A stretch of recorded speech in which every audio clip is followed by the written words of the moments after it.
Meetings. Yeah. Yeah.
Meet that down there. I don't remember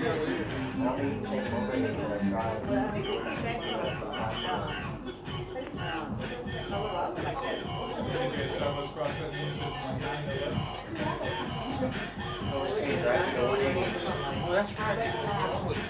We did that.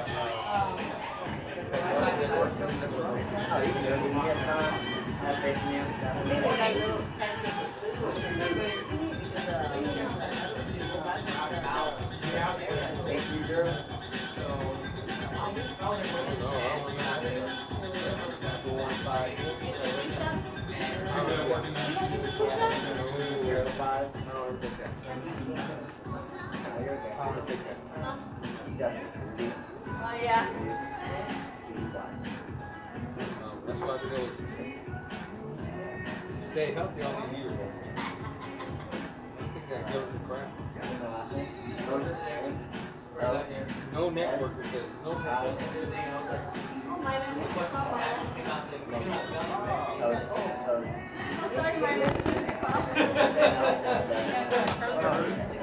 Is that what happened? Is that what happened? You didn't put it on. Well, I put it on, I just put it on vibrate. It's funny because my dad, he has, Yeah, I know. Put like a note next to it. I think he might have 3 people that he prospected that all have television. So one of them is a girlfriend that she's I love you, vibrate. How far you go? And you would be with the ride in my car. I don't have air conditioning. One guy, he was 17 when he got it, so we got tried to get that. 55. 55 to one more. 35 to one of my good friends, he had the same situation. He was 17, I think he was involved in that. Well, I was check. He ended up giving his phone. I know because I fell down. Yeah, you should definitely, Because I know that's So it really sucks when they try I think the video is really dope. You can go on those names, all of them. You're smart, you know what We you're haven't broken down my topic. It's not the first in the office. Yeah. They're usually only about 5 to 7 minutes long.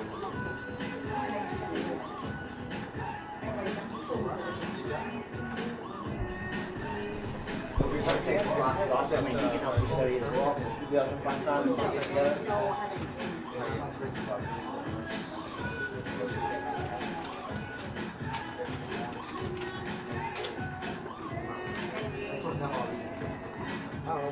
I got the young guy, young guy. Remember he showed up the second day?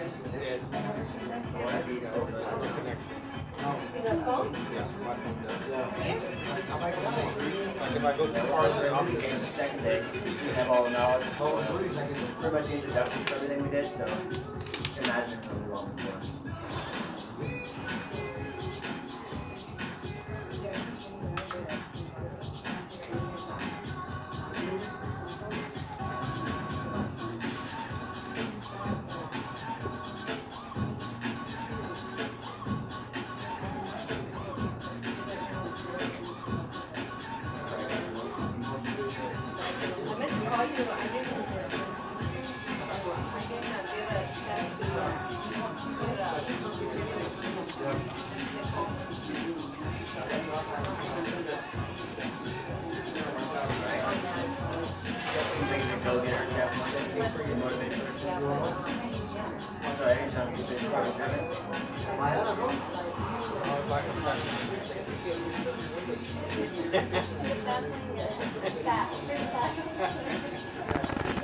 That's another thing too. I want to be able to retire earlier. I don't have a lot of money to pick up. Hey, you're gonna work very this? expensive life. Okay. Thank you. All right. It's not what I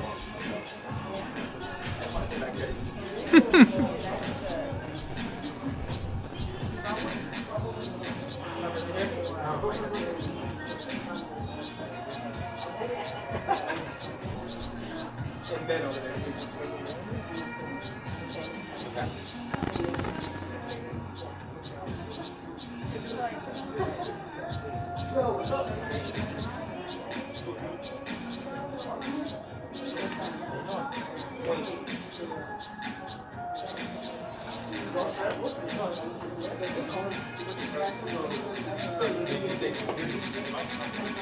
Working on that.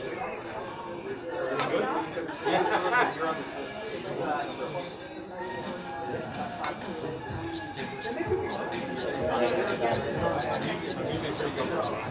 pretty good studying stuff. It's fine. Yeah, we're showing you.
Week, man. How we doing tonight? Oh, a little bit better, man. A little bit better. Hey, really quick before we get started, man, I want to give a welcome out to one of our newest tornadoes, right? He's with Yvonne. Give it up for Dusty.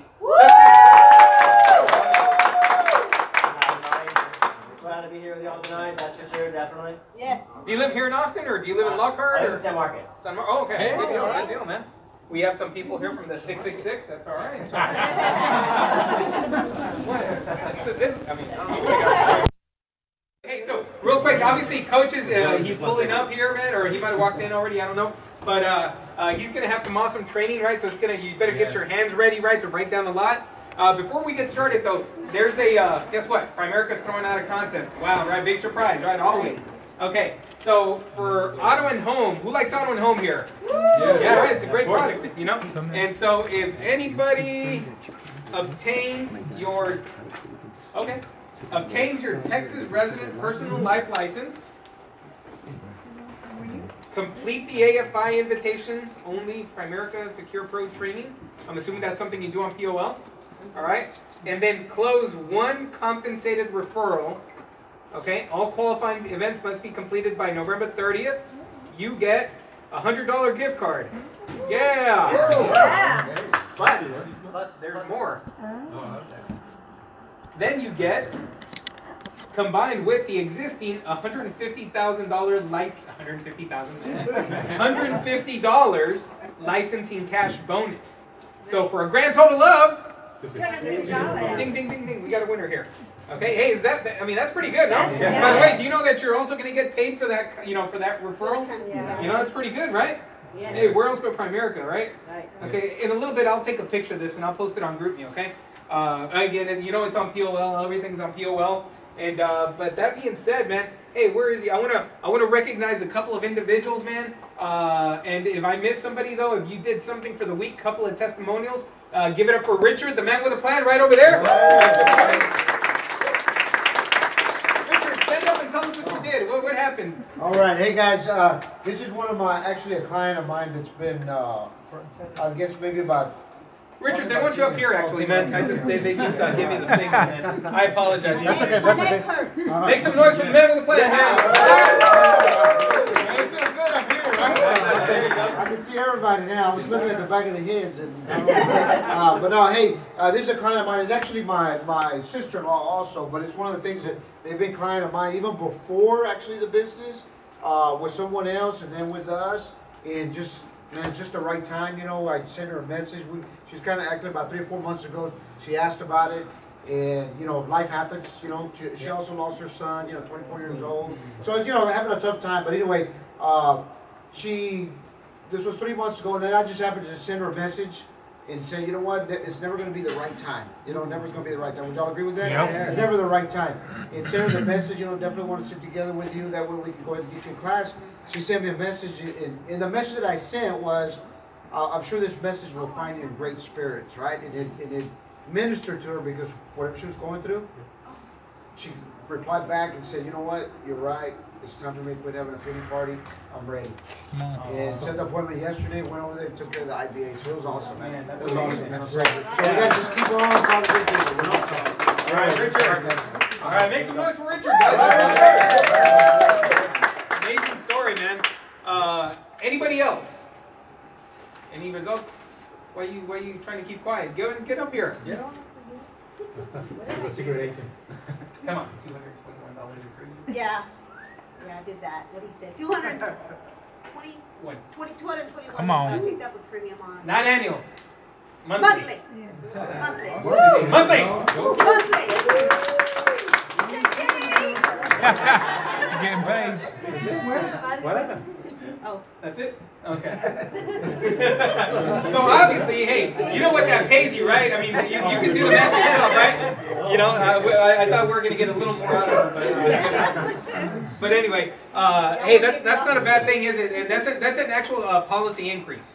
All right, and man, it's amazing what Primerica does. Obviously, there's still going to be the increasing benefit rider, so there are all these things that kick into place, man. And so being on that, right, I guess that's a perfect segue as to, obviously, Coach is going to get up here. You know what he's going to cover? Yes. Singles, right? Married, life insurance, no life insurance, right? Obviously, we have no better coach, to teach us about that, man. Talk about a master closer. One of the things that makes him such a great closer is that he's a student of the business, So one of the books that he's recommended over the years when it comes to this, and so go ahead and write this down, is Tom Hopkins. Yep. Right? How to Master the Art of Closing. Get that book, work, I love what he put, or what he said, and then I put it on, and then he put it on again when he announced for training. The skills, what? Pay the bills. Pay the bills. Skills pay the bills, right? And that's what we're doing here, and that's what makes us different from everybody else, guys, is that we're willing to invest, man. So be proud of yourself, man. Give yourselves a round of applause. Yeah. Because, don't because where's everybody else right now? Happy hour, right? Things like that, And, some are just sitting in traffic, right? But hey, that's what it is, right? But again, you guys are here, man. So you guys are studs, man. And so that being said, October 13th and 14th, right? Guest speaker, Gus and Joanna Gonzalez. All right, they've got one of the top people in the company under them. That's, I believe, going to be coming in January. So we're getting like the Gonzalez, that other Gonzalez hierarchy, right? The number 2 hierarchy, right? Of course, this is the number 1 Gonzalez hierarchy, right? But the B squad is coming over, and the thing about it is that it's because of Coach, man, that we get these people. You see what I'm saying? Yes. Yeah, it's because of him that we get these people. Because there's other offices, right, that they don't get the type of people that we get. But we're blessed. I mean, Coach always puts us in front of the best, man. And on that note. So talking about going back to the life insurance, right?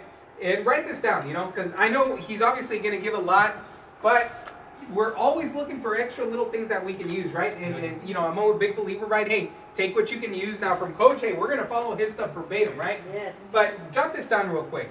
Actually, before I continue on that, going back to October 13th and 14th, if you have not gotten your rooms, get your rooms before they go sell out. Okay? If you have not gotten the tickets, get the tickets before they run out, okay? I think there's going to be some sort of sale. I don't know if that's been posted or not, but I think they're going to do like a 1 or 2 day special, so if you need more tickets, now's the time to get on it whenever they announce that. So if you're not on GroupMe, right, get on GroupMe, okay? It's important because that's where everything is announced, okay?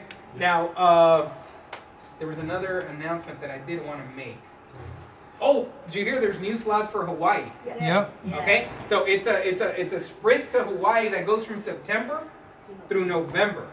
So it doesn't matter what's been done before, guys. You can start right now. You can be, you could have been sucking on eggs before, but starting right now, if you start killing it, you can get to Hawaii. Is that pretty amazing or what? I mean, that's like talk about a mega reset. You've got it. You've got your second chance right there, man. And so, okay, so back to what I was going to cover with you guys. Hey, everybody say hi to Daniel out there. All right. So just jot this down. Oh, is Aiden out there too? Yeah. Hey, and Eddie right there too, man. Say hi to Eddie, man. Hey. Eddie's working our door, man. So, hey, he's coachable, man. Last week, Coach announced, right, hey, can we get some help? And Eddie's a stud, man. He stepped out there, man. Okay, so when it comes to life insurance, right, one of the questions that I love to ask, and it's worked out for me. Now, if you got your own thing, you're going to do your own thing as long as you're following within Coach's plan, right? And he's okay with that. But ask people this, right? Hit them kind of between the eyes. Alicia, what's the most important thing in your life? What's the most important thing in your life? That's kind of my, my closing question there. But it's done during the life insurance part. Now, you get to do that with people, and you've got to build a rapport with them. Okay, that's the thing about it. You can't just go in. This is part of the presentation. Now, obviously, you're not going to just start with that, because again, you got to build up to it. But if you do a great job, the way Coach teaches us of building rapport with somebody, you get them to like and trust you. Guess what? You can ask this question and then it be effective. Now, the reason I love this question is because it eliminates the people that are jokesters, that are not serious. All right. Now, obviously, Coach is going to come in and do some other stuff. Now, I've been here a few years, so you kind of get set in the way you do things, right? But the thing about Primerica is that what's the one constant, and what's the one constant in life? Change, right? So, man, we're always learning new things. And so again, what's the most important thing in your life? What's the answer that you're looking for? Family, kids, husband, wife, something along those lines. Okay? And that's where when somebody answers right away and they answer like that, hey, you know what? You got a good one. You got a good opportunity right here to do the right thing for somebody, okay? Now, that being said, I'm going to get off because the main event's here, man. So I want you guys to do me a favor. Get up on your feet and make some noise for our coach, Carlos Gonzalez.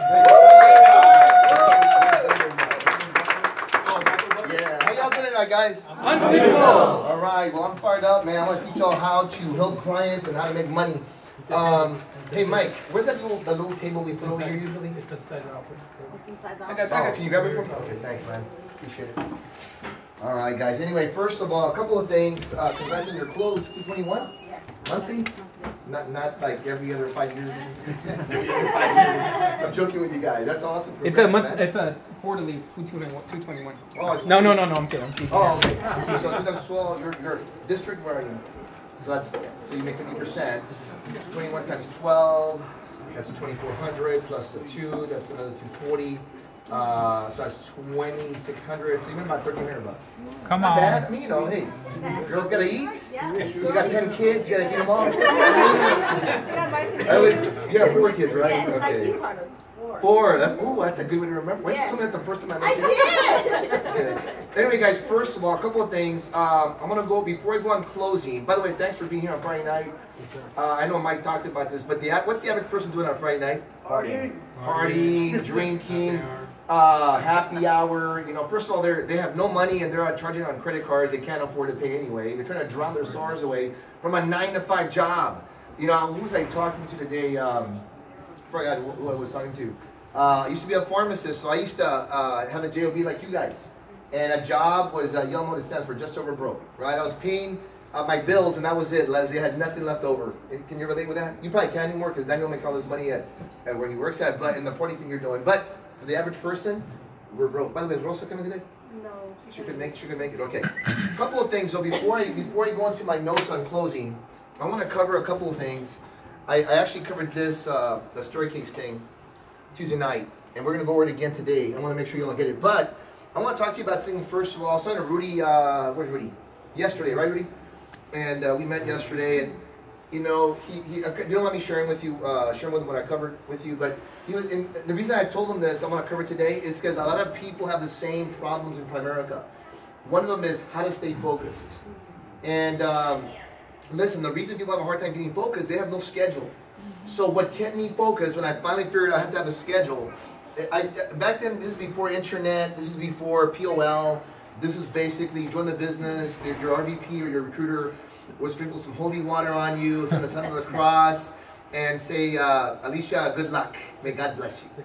That was our boot camp back then, right? And luckily I stuck. But one thing I did do before I got it going was I never missed a meeting. I never missed an out night. And let me tell you, my mentor, my coach, Jim, would light me up on fire every Tuesday night. This is the best meeting to go to, is the one you don't feel like going to. Write this down. The best meeting to go to is the one you don't feel like going to. I can honestly tell you that. I can't tell how many times I had nothing going. I had no one invited to the out night because I didn't invite anybody. I knew nobody was coming. And I didn't feel like going 45 minutes to Round Rock for I had to go dress, take a shower, put a shirt and tie on, whatever, for the out night. I didn't feel like going. And I was trying to convince myself all the way over there, why am I even coming to this thing? I'm not very good in Primerica. That's what I used to tell myself, right? Isn't that crazy? Can you imagine me saying to myself, man, I don't think I can do this. I'm serious, I did that. So some of you guys, I'm going to ask you for a show of hands, but some of y'all probably played that mind game too. Is that not true? We all do. Very few people start our business and hit the ground running. We just hit the ground. We walk, hit the ground again, right? Sometimes we go backwards. Oh my gosh, I'm going backwards. I had a charge back. Or my best guy or gal quit, right? I got to start from scratch again. And so what kept me going was meeting to meeting.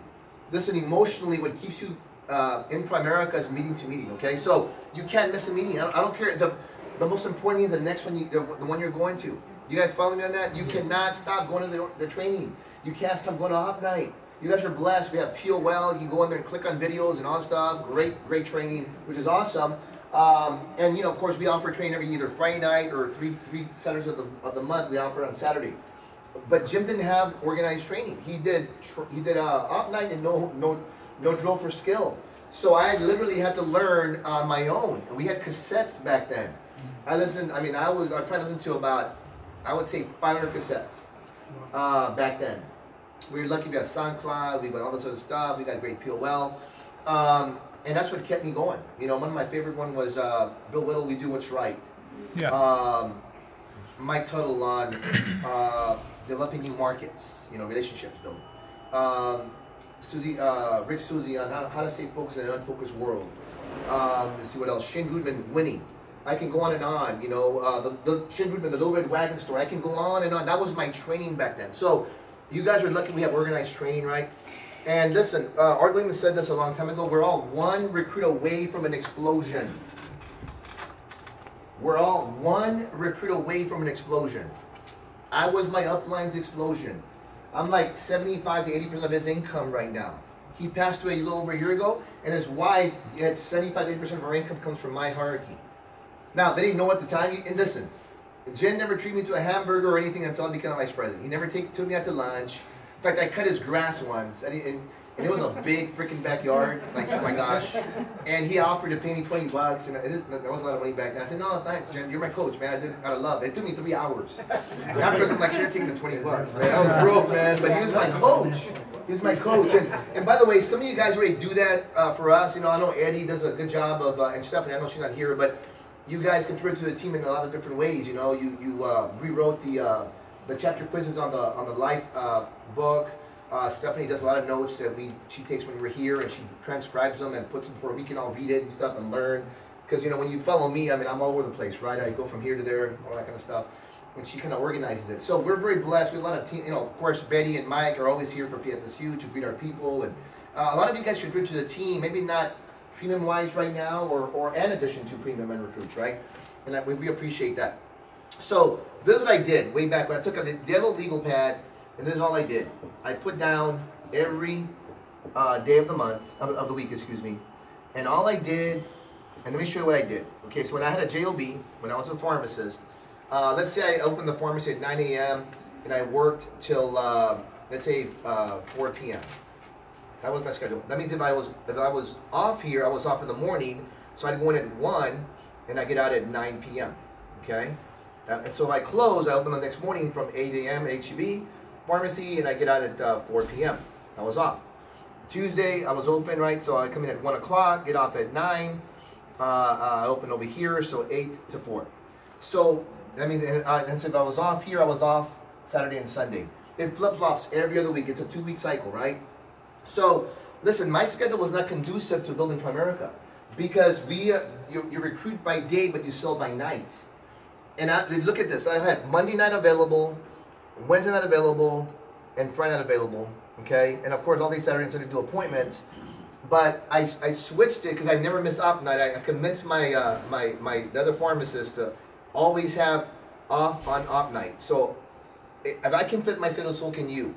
So I get off at 4 every Tuesday, and this was op night.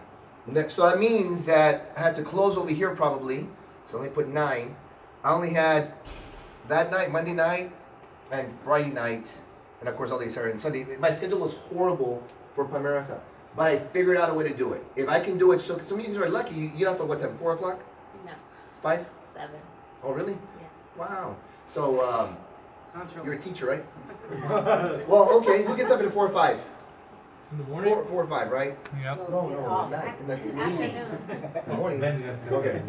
Yes. You have it at 4, right? You guys have the perfect schedule for Primerica, man. You really do. So it took me a couple of years to figure my schedule out mentally, all that kind of stuff, but I finally did. So this is what I did. If I got up at 4, I scheduled at 5 p.m., 7 p.m., and 9 p.m. That's 3 appointments on a Monday. Wednesday, I close. This is off night, so I have to get at least a couple of guests. That comes to a guest counts as a KT. Okay, I close at 9. You believe it or not, you're not gonna believe this. Sometimes I have a 9:15 appointment scheduled. Isn't that crazy? How could I get people to see me at 9:15? Because I asked them. I would say, hey, listen, Richard. See, when you're making your calls, have your scheduler right there where you can see it.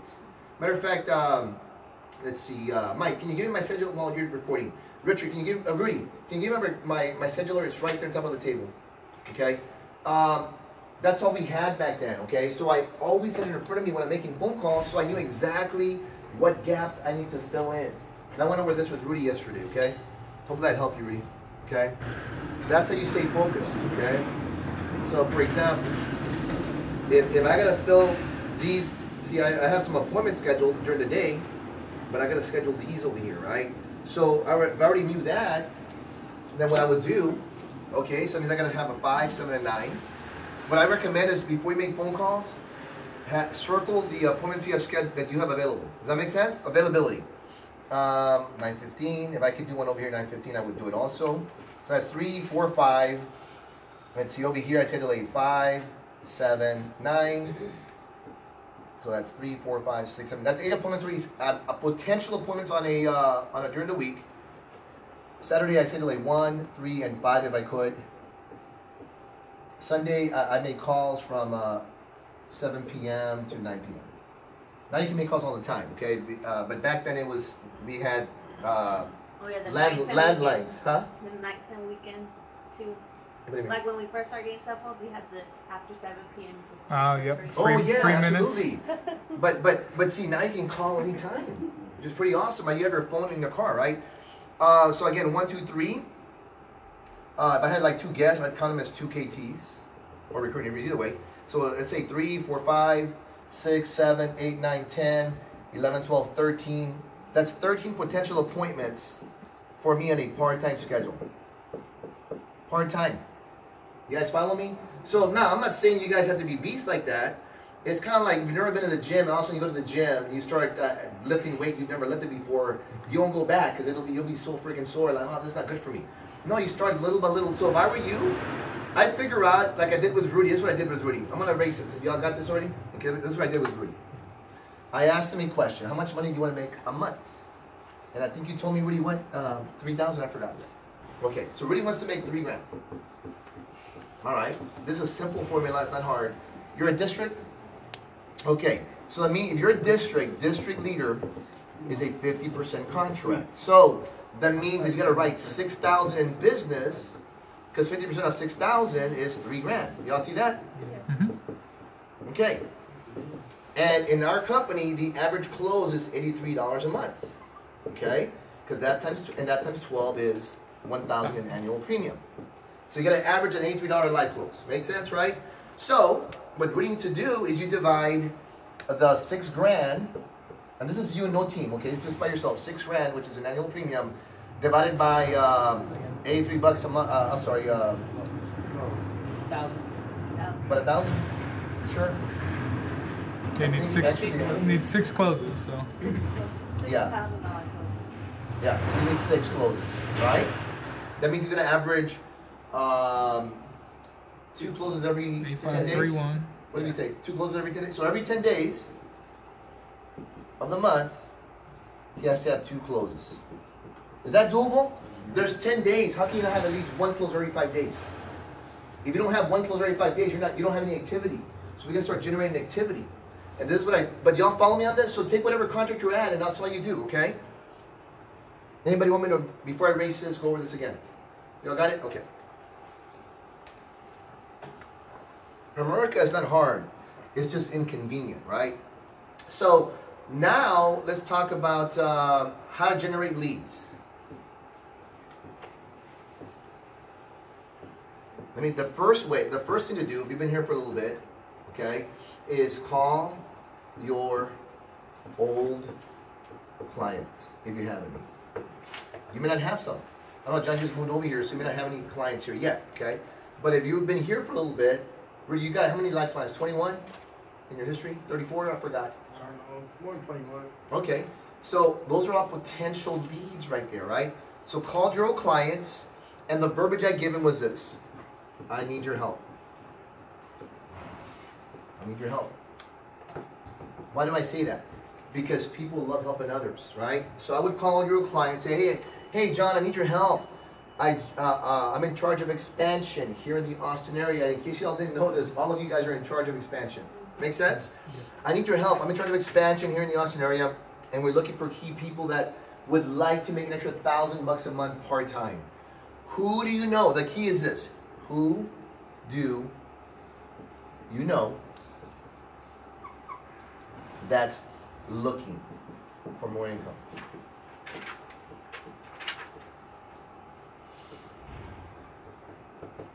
That's the $1 million question there. Who do you know that's looking to make some extra money right now? And the key word is right now, okay? Okay? That's our business right there. Get good on the phone. A lot of y'all think you need to go to the mall and meet 10 people. You can. That's cold market stuff, and I don't get me wrong, you gotta do that. But that's the worst people you need to meet. The best people are warm market, which is calling your old clients. Why? Number one, they trust you. They would have been your client. Two, they believe in life insurance. They believe in our cause. They believe in what we do. They're crusaders, right? Or they wouldn't have bought a policy, right? They love their family, right? So those are all good attributes for a good recruit. Would you agree? And again, these people might need some income. What do I mean by that? Okay. So think about this. When my brother recruited me, and his upline, which is Charles Walters, he was a pharmacist, right, in Marmont back then. His wife's name was Rhonda Walters, right? They're both still pharmacists, probably. When they closed my life close, that life cell gave Jim probably a $300 override. $300 bucks. Not bad. How many of y'all could use an extra $300 bucks here and there, like 27 years ago? Right? Yep. Okay. But Jim has, through the recruiting process, not the life cell, through the recruiting process, Jim's overrides have probably been about 8 million since I got recruited. So, give me your first name. Dusty. Dusty. Let me ask you a question, Dusty. Would you rather have a one-time commission override of $300 bucks, override of 8 million over the last 27 years? 8 million. 8 million. Years, no doubt. I was Jim's best recruit. Now, when they recruited me, he didn't know that, or he would have bought me lunch every day. He didn't see that. He didn't know that. He couldn't. No one has a mirror that says, "Oh my gosh, this guy's a stud." Ooh, here's a studette. No, we don't have that. We don't have a stud finder or a student finder. We can't go to Home Depot or Lowe's and look for a stud finder. I wish we could. We can't. Exactly. If we had a stud finder, we'd only talk to those people. Why would we waste our time with negative, draining people? There's what is that? MVPs, most valuable players, and there's VDPs, very draining people. Is that not true? Listen, but it's just what it is. There's people that will drain your batteries. I call them energy vampires. They suck your energy from you. Yes?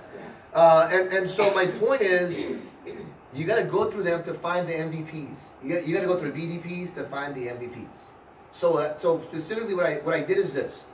When I started double-digit recruiting, so write this down. This is the key to making a. If you want to make $100,000 a year, this is the key. Develop a team that recruits 10 recruits a month. That was my. That's what I did. It made me wealthy. All I had to focus was on 10 team recruits a month. That's it. Okay. How many recruits do you have for the month right now? For example? 2. Julius and Jessica, or you have some more? I think it's 4. Okay. 2 personal and then they recruited. Cool. So it's 14, which is good. Okay. You only got 6 more to go. You've never double digit before, right? If I were you, you want to change your life? Yeah. Are you sure you want to change your life? You know what? Come up here. Let me do a little test with you. Let's find out. This is a test I learned from Dr. Robert Anthony and from Joe Vitale and the Attractor Factor space stuff. Okay, put your arm like this. No, this one. These are for you. All right. I'm gonna put pressure so I can lower it. But I want you to hold it stiff. Okay. Now I want you to. This is like that. You know how when they do a lie detector test, they do a little test question, right? So again, your job. My job is to bring it down. Your job is to keep it hard. Okay? Now I work out and stuff like that, so I'll be gentle. Okay. It's just right now to the little step, but I do. Okay, say my name is Crescenta. My name is Crescenta. Okay, that's pretty good. Okay. Now, ready? Another one. There's another test question. Say my name is Chewy. My name is Chewy. You see how it's because her husband's name is Chewy. She's not Chewy. This is my point. No, I'm not done with you. You cannot fool your subconscious mind. It knows you better than you think you do. So, okay, then. All right. You said you want to change your life, right? Yes. Should I do this or not? Go for it. Okay. Say I want to change my life. I want to change my life. Wow, that's pretty good. Okay, I see. Good. All right. It could have been bad if you were like, listen, a lot of us, that's a phrase I used to tell people. Anybody can get their mouth to say anything, right? Yes. But you got to mean it. You have to have integrity, right? So listen, this is how I changed my life in America, and this is how you will too. Develop a team that does DDR, which is double-digit recruiting. DDR. Double-digit Now, why is that? By the way, the company statistics, if you do that 18 months in a row, it makes you 100 grand a year. I knew that back. It was the same thing when I first started. So my third year in the business, I started buying into it, and that's how my life changed, okay? Matter of fact, I made 100 grand probably my 16th month in the business. But now we have securities and all that stuff, so it's totally better now than it was before. So Sanka, do you want to make 100 grand a year? I'm sure you're not afraid of too much money, right? You're not allergic to money or anything like that. Okay, so focus on 10 team recruits every single month. That's all I focused on. I didn't focus on closing. The closing came anyway, okay? I focused on the right things, right? So going back to this, you called your old clients, hey, I need your help. In fact, I'll role play with, let's see, Sanka. Hey, Sanka, how you doing? Hey, this is Carlos, man. Listen, I've been a client of mine for a couple of years. I want to thank you for still being a client. Listen, but I need your help. The reason for my call, I'm in charge of expansion here in the area. I'm looking for some key people that would love to make an extra $1,000 a month part-time. Listen, who do you know that maybe fits that description? Who comes to mind first? Samantha. Samantha? Okay, that's your wife, right? Okay, good. That's awesome. Anybody else that comes to mind? Jessica. Jessica? Okay, cool. By the way, most people, first of all, will say me. Hey, I might be interested. Oh, really? I have an RVP who makes 270 grand a year right now because I called him that way, okay? He said, hey, I'm interested. I have another RVP that makes 100 grand a year in El Paso. That's what I did. There were clients of mine, there were recruits of mine actually, and I kept recruiting this guy every like 18 months. And finally, he ended up not doing much, but he was a PFS instructor, but he led me to an RVP, right? That passed him up, right? A six-figure earner. So, call your old clients. Again, they believe in what we do. They believe in you. They trust you. They believe in our company. They believe in taking care of their family. That's the best recruit we have, right? So again, old clients. The second people to be calling are going to be clients that are no longer clients. They, for whatever reason, the policy lapsed. A lot of times we think they lapsed because they don't care about their family. That's not true. They lapse their policies because they change bank accounts. They have no idea how to do the transfer. They never called anybody because we're so busy. I would call them up, and this is what I would say. Hey, let's see here. Hey, Mayra, ¿cómo estás? You doing good? Yeah. Awesome. Hey, listen, I was looking at my reports, and I know you were a client of mine for a couple of years, and then all of a sudden it lapsed. You know, you let it go. I want to apologize to you for not being there at that time because I don't know if you tried to reach out to me or not, but because I know how important your family is, and getting that policy was very important to you. So I'm just curious, man, not to be personal, but what happened? Why did the policy lapse? Oh, I just couldn't pay it. You couldn't pay it. Okay. So it was too much for you, or you were going through some situation at that point? It's just too much, and I can't. It's expensive. I got you. I totally get it. Nobody wants to pay for something we can't afford. Obviously, it doesn't make sense. Let me ask you this. Since you obviously believed in the product before, you believe in life insurance, obviously that hasn't changed. If I were to pop by your house, I didn't say set an appointment. I said if I could pop by and meet with you one-on-one, and we could figure out a way to make it affordable for you, would that be a good thing or bad thing for you? Yeah. Would you just take a look at that? Yeah. Why don't we do that, okay? Plus I want to catch up and see how things are going. Fair enough? Great, and schedule an appointment with her. You guys follow me? Yes. Now, on that notion, I'm going to change course and say another reason for the second reason for my call. You know, and I schedule the appointment. I'll see you Thursday at 6 or 7. Schedule the appointment. The second reason I'm calling. Now, notice the first time I called her, I didn't say I had two reasons why I was calling. Y'all follow me? You don't have to. The second reason why I'm calling is that I'm in charge of expansion, looking for key people, and I'm just wondering, I need your help. Do you know? I know you know a lot of people, good people. Who do you know that could use an extra $1,000 a month part-time? Me right now. Really? Well, good. I'll tell you what. If you don't mind, when we get together, I'll cover all the new things that are going on with our company and how you can make some extra income. Is that okay with you? Yeah, that'd be Great. See, so I see you Thursday at 6 p.m. like we scheduled. Fair enough. Now, Maya, do me a favor. I get really busy. I'm sure you do too. I'm gonna put on my day timer on my schedule. Could you do me a favor real quick and put on your schedule right now when we're on the phone? Would you mind? Because I definitely, I guarantee, I'm a man of my word, I will be there at Thursday at 6-ish. Fair enough. 6-ish means 6:15 or 5:55. It just depends on the traffic. You know, Austin traffic. Is that okay with you?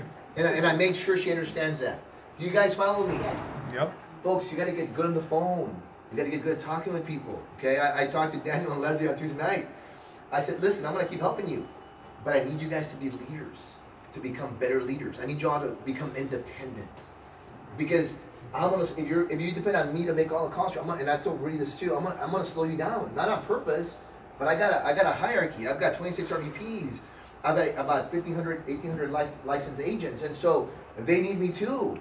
And I'm building my own team right now too as well, right? I'm working with Andy and Jessica and stuff like that. So I'm not saying you have to do it overnight, but just work on it. And I told Rudy this, before you're great, you gotta be good. Before you're good, you gotta be bad. Before you're bad, you gotta try. Just try. Makes sense, right? Trust me, I wasn't born like this. Learning how to make phone calls. I learned. It was the skill. Write this down. Skills pay the bills. Skills pay the bills.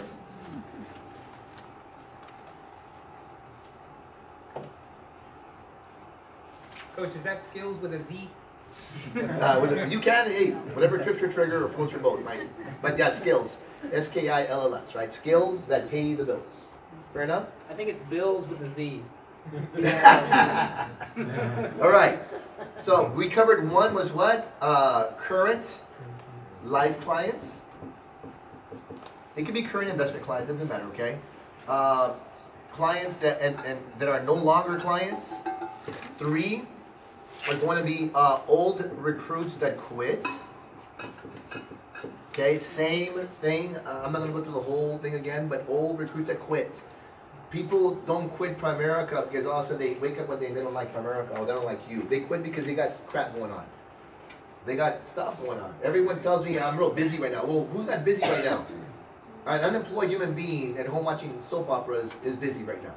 I'm not trying to be rude, but everybody's busy doing something. But is it productive? Are you maximizing your income potential? Probably not, right? And when I come across someone that tells me, well, I'm pretty busy right now, hey, I can appreciate that. Richard, let me ask you a question. Are you busy getting by or are you busy getting ahead? Busy getting by. Getting by, right? If I can show you to be busy getting ahead, would that be a good thing or a bad thing? Good thing. Okay, awesome. Let's get together. Fair enough? I'll work with your schedule. I'll work around your schedule. No worries, man. I'm really busy right now. Anyway, I'm not going to ask you to give me 20, 30 hours a week.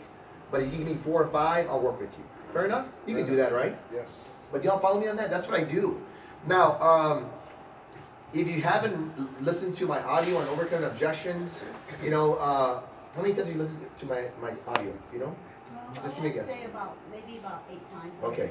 Leslie, listen to my audio? Like 23. 20 times. Sanka, listen to my audio? When I first got started, I listened to it like at least 20 times. Okay. Richard? Yeah. Lots of times I just need to Okay. listen to it again. This is what I want you to do. I'm not telling you to listen to it because I made it. It was Bill Little and myself, right? Because when I was at the convention in July, it was July, right? Was it June? June. I knew it seemed longer. I can't tell how many people came to me. I have no idea who they are. Some are 20 years old, some are 23, some are 27. And they told me, Mr. Gonzalez, heard your voice and from your audio, and I heard it was you talking. And I can't tell you, I want to thank you so much for that audio because it changed my career. It wasn't me, it was the information. I showed you on that audio, I overcome objections from, you know, let's say you're a new guy or gal. Let's say, Dusty, right? Yes, sir. Okay, so how long have you been in the business, Dusty? About a month. Okay, so let's say that, whose team are you on, by the way? Yvonne. Yvonne, myself? Okay. Yes, sir. Great lady, by the way, she's phenomenal. She's One of my best. I recruited her when her baby was, Giselle, Mm-hmm. I don't know if you met Giselle or not. Oh yeah, I met her. They're actually in Amarillo. They've been Really? recruiting and stuff this weekend. Giselle was 1 month old when I recruited Yvonne. Oh Okay, wow. that's how long it's been, but also she made no excuses, man. She had a baby and still did Primerica, right? And she was a physical therapist at the time, so she's an incredible lady, right? But this is my thing. So Dusty, gosh, I lost my train of thought now. What was I going to talk about? New guy. Okay, so let's say Dusty, you're already life licensed or not yet? Not yet. It's in the process, but I passed my exam. Just waiting for my application. Oh, okay, you're waiting for the appointment. It Yes, takes sir. about 3 to 4 weeks, unfortunately, right now. But that's all right. It's one of the bridge, right? It's coming. It's like Christmas. It'll be here before you know it. Yeah. So don't worry about your presents. It'll come. Right? So this is the thing. Let's say you're trying to recruit someone, and trying this line. Let's say you approach someone to recruit them. One of the reasons why new people or anybody is afraid of approaching someone is because they're afraid they're going to be asked a question that they have no idea the answer to. Okay? For example, they might say, well, Dusty, if this is so great, how much money are you making? And if you're new, you start doing what you call seal talk. What do seals do? That's what seals do, right? We start doing, Esmeralda, seal talk. Okay, hopefully you don't wave your arms, right? But we do seal talk. So if you listen to my audio, this is how you overcome it. Hey, I can appreciate that, Leslie. I am just getting started, but let me ask you a question. What's more important to you? How much money I'm making, or how much money you're going to make? Let's focus on you. See, I'm just barely getting going myself. I haven't made a lot yet, but I'm in the process of getting wealthy. But let's focus on you. Fair enough? End of discussion. What I'm doing, folks, I'm teaching you how to, what's the word I want to use? Acknowledge it. Acknowledge their concern. 2 is you answer it. And then 3 is close. Again, acknowledge it. Answer it. And close. Very simple. Very, very simple. I met a lady who I was recruiting who told me, man, but I'm doing everything wrong financially. I got all this debt. I haven't saved any money. Why would I be good for America? So that's a great question. Have you ever read the Bible? Yeah. The 12 apostles, the 12 disciples that Jesus recruited, were they the best of the best or the worst of the worst? Okay, where do I sign?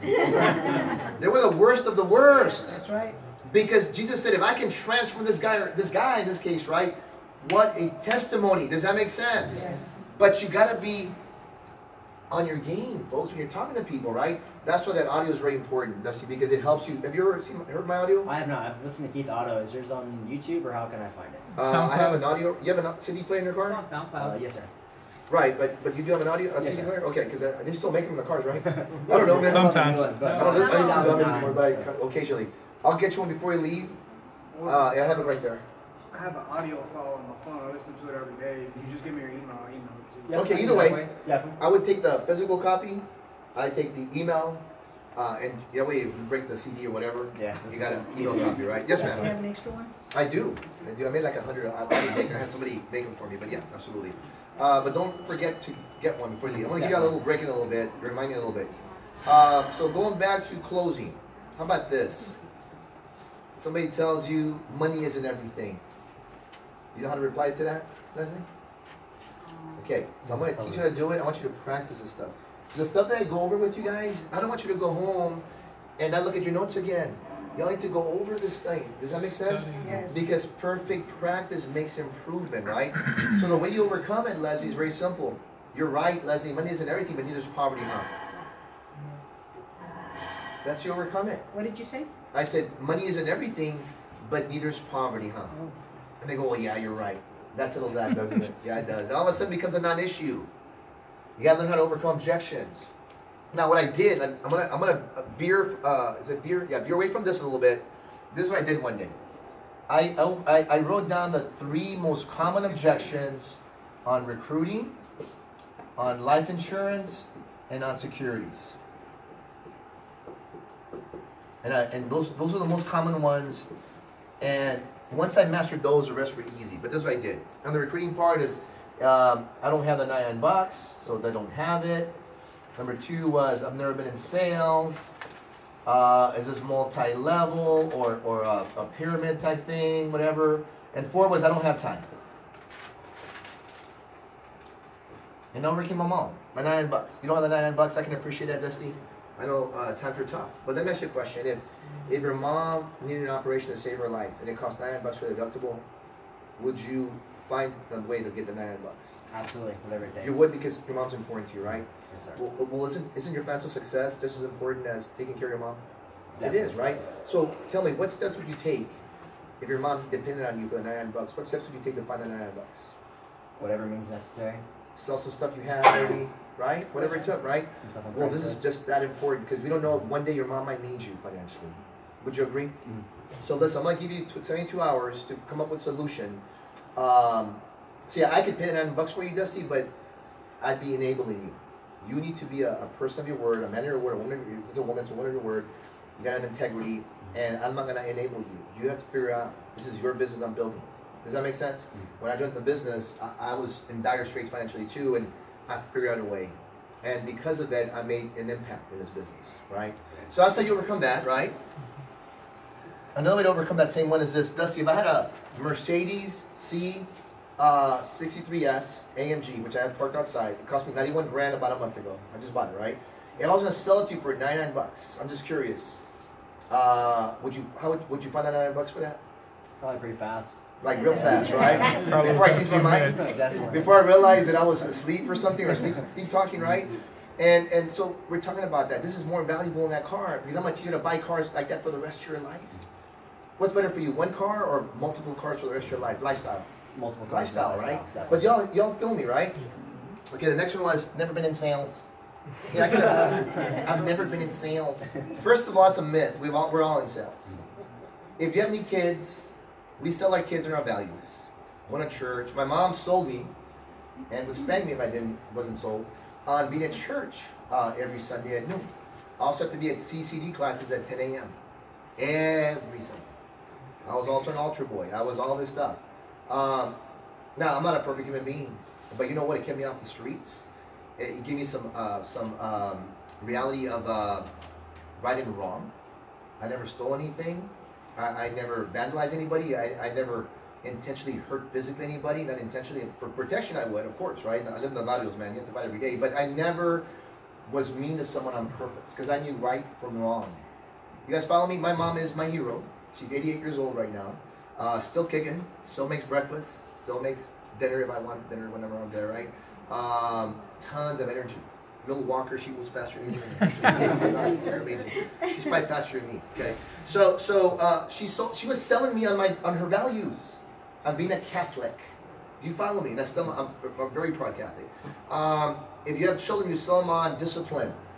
I learned how to make my bed because my mom basically was, if you don't do the bed, well, muscle, right? So I learned to make my bed. Seriously, she taught me values. If you have a job, who here has a job here? Why are you guys, okay, you're on time for your job probably, right? Most of the time? Why are you always on time? Because then I'll lose my job. Job security. If you're late to your job long enough, they'll find somebody else and want your job, right?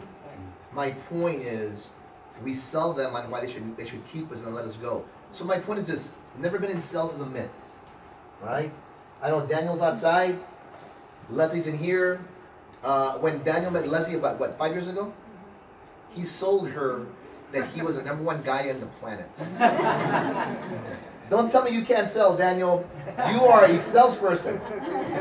We all sell every day. Do you guys follow me? When Jessica met Eddie, she sold him and vice versa. In other words, It was a hard sell. what's that? It was a hard sell. But he closed anyway. Closed, yeah. But he closed, right? What's hard? Do you guys follow me? Came for the heart. Right. Now, when I'm talking to people, I don't go over this with them on closing, but my point is, we all sell every day. We sell our bosses on why they shouldn't require to let us off. We sell ourselves on our partner. We sell ourselves on our kids. We sell every day. But I'm going to take it an easier step, okay? Because again, that's my thinking. That's my philosophy, right? This is how I close someone that says they've never been in sales before. Greg, and by the way, congrats on joining the team, man. Officially, congratulations, Duncan. We're proud to have you, okay? I'm going to role play with you, Greg, okay? Since you just walked in, so I'll role play with you. I'm teaching them how to overcome objections, okay? So, Greg, let me ask you this. I'm trying to recruit you, and you tell me, well, I've never been in sales. This is what I would say. Greg, let me ask you a question. Have you ever bought something from a salesperson you were glad you bought? Maybe a wedding ring, maybe a house, maybe a car, anything? Yeah. Probably, right? Yeah. Now, you bought it because they did a good job of closing you and making sure that what you were going to get was valuable to you. Does that make sense? Mm-hmm. Right? Now, you've also, like most people, have been approached by bad salespeople. Pushy, say anything, do anything, kind of people like that. And you didn't buy from them, right? I bought a couple cars from guys like that. Right, that's true. We all did, right? Because we wanted that car really bad. It wasn't because of their sales job. But my point is this.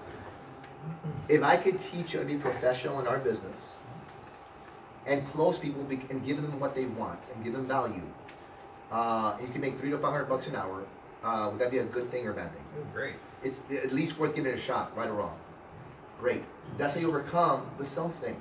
If I could teach you how to do it the right way versus the wrong way, and you help someone, you give them what they want, right? and you get paid $300 to $500 an hour, is it worth you learning this business? It's worth a shot. Would you agree, Nelson? Right? That's what I got sold on when I joined the business, right? That's the sales part. Let's go to the I don't what does that say? What's that? What's the last one? No, number 4. What's yeah. I don't have the time. Okay, I don't have the time. I'm gonna go to the other one, but I don't have the time. Look, let me tell you my mentality here. I'm closing. Bill Gates is worth what, about 90 billion? I'm not even sure. About 90 billion, right? A person on Medicaid or food stamps probably has a negative net worth. Would you agree? Yes or no? Yes. All right. How many hours does Bill Gates have a day to get wealthy? 24. The guy or gal on Medicaid that's worth, as far as I'm talking monetary worth, I'm sure they're very valuable to their family. And please understand, okay? I'm talking financial net worth. How many hours a day do they have? Do they only have 8? They have 24. So everyone there's a level playing field for everybody. We all have life is fair. We all have 24 hours a day. It's how we utilize those 24 hours. That's my thinking. I'm not covering it with them. So when I'm closing, I already know my beliefs are really high, right? So when they tell me I don't have time, I'll say, listen, I can appreciate that. Listen, write this word down. I can appreciate that. That's what you call acknowledging. You acknowledge what they're telling you. Oh, I have a question real quick. And I can appreciate that. So, obviously when you're in conversation and you have multiple objections, I've noticed that it seems a little awkward for me to repeat a phrase, right? So do you change, I can appreciate that, like after each, because if I don't know, to me, You can say I see. Okay. I do not say I understand that because I don't agree with their thinking. So I don't understand. So I never say I understand. I say I see what you're saying. Not what I'm saying, what you're saying. I can appreciate that. I hear you. And thank you for sharing. Then you say, and thank you for sharing that with me. So write that down. I can appreciate that. Thank you for sharing that with me. I can appreciate that. Thanks for telling me. I hear you. Thanks for sharing that with me.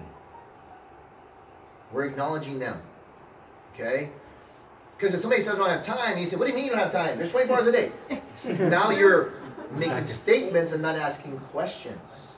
Okay, I took like 10 courses from Tom Hopkins. I read most of his books. One of the things he taught me that changed my life was, if I say it to a person, either potential recruit, or to a potential life closer or client, they doubt it. Because they see us as the enemy. And not that we are, but they see us as we want their wallet, their money, whatever. Right? If I say it, they doubt it. If they say it, it's true. Follow me? Mm-hmm.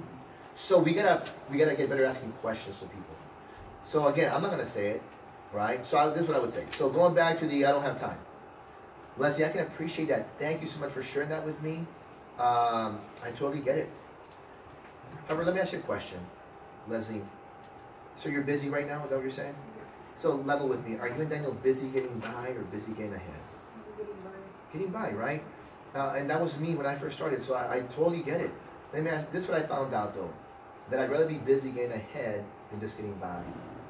Wouldn't you? If I could show you just how a few hours a week extra, kind of changing your schedule a little bit, and I could get you and Daniel to make an extra $1,000 a month, would that help you or hurt you? It would help you, right? And so, let me ask you a question, Leslie. What would an extra $1,000 a month do for your budget for you and Daniel right now? Maybe pretty good. What kind of things would you do with an extra $1,000? Pay my debt. Okay. How would it feel to be debt free? Would that be a good thing or a bad thing? It would make you dance in the rain, wouldn't it? Right? I mean, think about it. Being debt free. So listen, when it comes to being debt free, when's the best time to get started on that path? Right now, right? So you're probably wondering what the next step is, aren't you? Great. I could ask you a couple of questions, see if you qualify. Fair enough? That's closing. See, a lot of us in Primerica, including me when I first started, I get a question, I'd answer it, I didn't know how to transition. We got to get better at transitioning to the close. Again, you acknowledge it, you answer it, and 3 is close. Acknowledge, answer, close. Acknowledge, answer, close. Acknowledge, answer, close. Okay? That's what we're going on with you right now, okay? So I overcame the time thing. Alright? Now, I'll show you another way. Okay, I'm going to show you another way I overcome the time then, okay? One of my good friends from high school. He was our defensive end, good friend of mine. He said he was too busy. He was a manager for Foot Locker at the time. He said, I just don't have time. Okay, and it was he and his wife. I was at their house. This is about 15 years ago. I can appreciate that, Freddie. So I took out a piece of paper.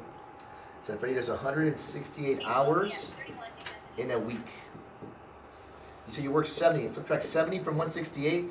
That leaves 98 hours, Freddie, a week. Let's say you sleep 8 hours a day times 7. 8 hours of sleep times 7 is 56. So 56 from 98 comes out to 2. Comes out to 32 hours extra. Let's say you spend 2 hours a day with your kids times 7, right? So kids time 2 hours a day. 2 hours times 7 days every night. That's 14. So 14 from the 32, Freddie, that still leaves you about, let's see here, what is that, 18 hours extra a week, Freddie? Huh. Just give me 5 or 10 hours a week, Freddie. You have 18, right? And his wife looks at him. She says, I told you, no, she says, I told him he should be doing this. Okay, Carlo, where do I sign, right? But I mean, I usually go the other route. I don't go this route with the hours, okay? But you know, when you get really good, you have more than an arrow in your quiver. There's so many different ways to do it, right? Carlos, I have a question. Yes, sir. How far do you go? How far do you pursue somebody then? Let's say you know. Well, that's a good question. Because I'm asking questions, it's effortless. It's not being pushy. What imagine? Okay, listen. If you're going to pass by a store, a retail store, say a jewelry store, and you see two people, one's like this and one's like this. Who's the salesperson? This guy or gal, right? Yes. You gotta be like this. How do you get like this? Equal conversation, dialogue, asking questions, not making statements. So write this down. Do not make statements. You ask questions. But let's say you do overcome their concerns and all that. Okay. And maybe they're not ready to proceed. They will be when I'm done. Okay. Well, I'm saying, how far do you go with that? How many questions? If I get to the point where because they give you excuse and all that. I'm not in the convincing business. Right. If I'm talking to Leslie or Daniel or you or somebody else, this is getting exhausting. Like, I believe in you more and you believe in yourself, I'm done. I don't want a baby in my team. No offense. I can go find a stud or sadad. Why do I want to waste my time with people that need a lot of freaking work? I don't want to waste my... I mean, don't get me wrong. I'm not trying to prejudge people. I'm closing, and most of the time, 9 out of 10, they come on board. I mean, it's just people have a couple of concerns, self-doubt. It has nothing to do with you or Primerica. They just have never been successful before, and they have these inhibitions. It's not personal. It's nothing to do with you. They have personal issues. Some people have more issues than Sports Illustrated. You understand that, right? And that's a lot of issues, right? And so we only have 30, 40 minutes to close them. So I ask good questions. Usually after 2 or 3 questions, I'm done. I close them. I mean, it is what it is. Yes, sir. What was the closing that you use? Like after you say that settles that, what was it that after that? Okay. Yeah. That settles that, doesn't it, Senka? Yeah. Great. When it comes to making this extra money, whatever it is, 1,000 or whatever it is, and being debt free, like I asked her, when is the best time to get started? And they always say, well, right now. So you're probably wondering what the next step is, aren't you? So write that down, okay? Again, transitioning. So again, you acknowledge, you answer it, and you close. When I say close, you take them to the Life app. You take them to the IBA. You take them to the investment. You're closing on the schedule to put them on the schedule. We're closing on PFSU. We're closing all the time, right? So we got to learn how to transition. So again, once I close, once I answer it, right? That settles that, doesn't it? Yeah, great. When it comes to, let's say I'm recruiting someone, right? When it comes to making that extra $1,000 a month, when is the best time to get started? And they're gonna say what? Well, right now. Like yesterday we could. Like tonight if we can. Yeah, great. You're probably wondering what the next step is, aren't you? Yeah, I am. I'm leading them to the IBA. I'm leading them to the, I'm going to show you how to do the same thing with life insurance a little bit, okay? Right now I'm working on the, is this helping you guys? I'm helping you how to get good at this stuff, man. One more question. Yes, yeah. I find myself doing this. Do you ever say, like, once they give you an exemption? So I always ask 1 to 10, like, what do you feel about getting started, making some money, you know, whatever. They're like, oh, I'm at a 7. Like, okay, how do you get from 7 to 10? And like, they ask you a question, and then after you finish answering, you say, hey, do you have any other, what's the next question? Like, I find myself doing that's that. a problem number 1. I never asked another question. Right. This is how you overcome that. Okay, it's like playing tennis. They give you an objection, you answer it, and then volley, listen, I'm not Serena Williams, man, okay? This is what I do. This is how you make sure you don't get another question. Once you overcome that objection, this is what you say. That settles that, doesn't it? Yeah. By the way, before I answer the question, if I'm talking to you and you tell me, I don't have time, Other than that. Sanka, other than that, is there any other reason why you wouldn't go forward? Write that down. Other than that, is there any other reason why you wouldn't go forward with joining our business? Wouldn't go forward with doing the paperwork on the life insurance tonight? And they're usually going to say, well, no, that's the main concern. That settles that. After I'm done with that objection, Sanka, there's no other objection because they already told me there's nothing else. Yes, sir. So Other than you'll that. bring that up whenever maybe you get a couple objections and say, other than that, because you don't want to keep going and going, right? So you want to make sure you isolate that. Listen, usually when you're really good at our business, you don't get a lot of objections. People are like this. Have y'all ever been around a dog and the dog knows you're scared of it? He or she has a lot of fun with you, right? People, when we talk to them and they know you're nervous, and they're gonna ask you like a zillion, they want to see you squirm. It's really weird. They don't do it on purpose. It's just human nature. So we take control of that situation, right? How do I do it? I can appreciate that, Sanka. That's a very good concern. Thank you for sharing it with me. Other than that, is there any reason why you wouldn't go forward? No, Cuddles, that's the main issue. I've never been in sales, or I don't have the $9, or this is a pyramid, or multi-level, or I don't have time. Whatever it is, those are the 4 major ones, okay? Then I would say, other than that, is there another reason why you wouldn't go forward? No, that's it. Okay, great. So Sanka, again, I appreciate you sharing that with me. I want to thank you so much for being open with me like that. Let me ask you this. So you're telling me is you don't have time right now. Is that what you're telling me? So you're busy. So level with me. Are you busy getting by, or are you busy getting ahead? Getting by, right? Like most of us, right? Listen, I figured out a long time ago when I first started that I was busy too. But I also, just like you, figured I was busy getting by, not ahead. And I figured if I can get ahead, if I'm going to be busy anyway, it just makes sense to be busy getting ahead. Doesn't that make sense? Yeah. What's better for you? Getting by or getting ahead if you're going to be busy? Getting ahead. That settles that, doesn't it? Yeah. Right? So listen, when it comes to being busy getting ahead and making an extra $1,000 a month, first of all, will an extra 1,000 help you or hurt you? No. What would you do with the extra 1,000? Save for a house. Okay, great. How fast would you like to have that money? How much do you need to accumulate? 50 grand. About 50 grand? 50 grand, yeah. Okay, and how soon would you want to be into that house? Next year. Okay, so you got a lot of work to do, don't you? Yeah. Based on what you're doing right now, let's say, again, you're at your GMC job, based on what you're doing right now, how soon will it take you to accumulate 50 grand? Couple of years. Couple of years. So if I can help you in the next 12 to 18 months, and a lot faster or sooner than your current program, will that help you or hurt you? Hurt me. Sorry, Okay. help me. It would help you, right? Even if it hurts you, I'm going to get you that house. So Samantha wants a house, so I don't care if you're in pain. Bottom line, I'm just joking. Bottom line then, Sanka, is when it comes to having that accumulate 50 grand, when is the best time to start accumulating that, getting started on something like that? Now. Like right now if you can? Yeah. So you're probably wondering what the next step is, aren't you? Yeah. Great, I just got to ask you a couple of questions to see if you qualify. Fair enough? Yeah. Boom. You see, it becomes a non-issue. A non-issue. Folks, listen. If I can learn this, so can you. It's a learned skill. You guys follow me? Nothing I'm doing is no one's born with this talent. We all have to learn this, right? All right, so let's go to the multi-level pyramid type thing. Somebody asked me that one's real easy, by the way. So let's say I'm talking to Rudy. I can appreciate that, Rudy. So you're wondering this is a multi-level pyramid type thing? First of all, do you even know what a pyramid is? Always ask them, do you know what a pyramid is? Because they have no freaking clue what it is. Yeah, it's just, they don't know. They just like, it's like when they're born, and you like when you were born, it's like through the umbilical cord, a little gene went to Aiden, for example, to always ask when he gets older over 18, and he hears about a different business. This is a pyramid. It's like it passed through the gene to the vocal cord. It's kind of crazy. I know it's weird, but it did. So let me ask you a question, Rudy. Do you know what a pyramid is? Is it when you recruit people and you get money from recruiting? Oh, well, let me ask. You mean like your job? I'm level with me. At your job, do you have a manager above you? Yes. Does he or she make more than you? Yes. Does that person have a manager above them? Yes. Do they make more than them? Oh yeah, of course. Sounds to me like you work for a pyramid too, because that's exactly how our company works.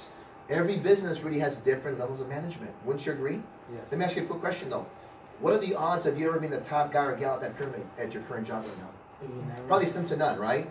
So if our business works similar to your business, and here you control your promotions based on your effort, what makes more sense? Being in our business, our system, or your current system?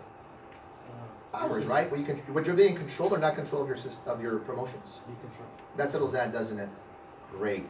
Let me ask you a question, Rudy. When it comes to being successful and controlling your promotions, when is the best time to get started on something like that? Not right now, we can? So you're probably wondering what the next step is, aren't you? Great. I can ask you a couple of questions to see if you qualify. Fair enough?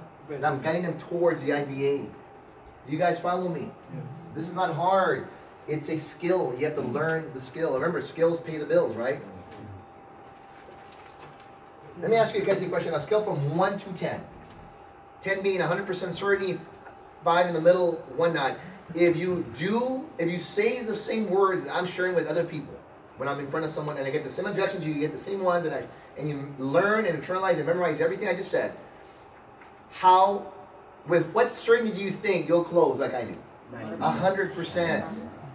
No, God didn't make me special. I mean, He made all of us special. You know, what I'm saying is, He didn't just say that this guy will be successful in Primerica, this guy won't, or this gal won't. He didn't say that. It's based on effort. Make sense? All right, so I covered these. I'm not going to cover the other ones on the live and all that kind of stuff. Did I erase them? Yeah, you I did. can't believe I did. But anyway, well, I thought you were the most important, recruiting, right? Listen, we're going to take, this is what I'm going to do. We are going to take like a 5-minute break, okay? Probably some of you guys are 8, some people like 10. But I'll give you a chance to drain your bladders, whatever, go to the bathroom, do whatever, get some water, and we'll be back in 5 to 10 minutes. And the rest of the hour, whatever it is, I'm going to share with you how to close the 5 scenarios on life insurance. Fair enough? All right, cool. Whew. All right.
Yeah, no worries. Partnership. I know, right? All right. Man, you guys have no idea what's in store for you guys right now. I already taught you how to recruit, how to overcome the 3 major objections on that. I taught you about acknowledge, answer, close, right? Acknowledge, answer, close. What I recommend is you guys, when you go home, look at your notes and look at, I'm not saying memorize them, go over it 5. That's what I did in pharmacy school. Yes, sir. Oh, good. Rewatch the YouTube video too. I know, Dusty, you need one, right? Sir.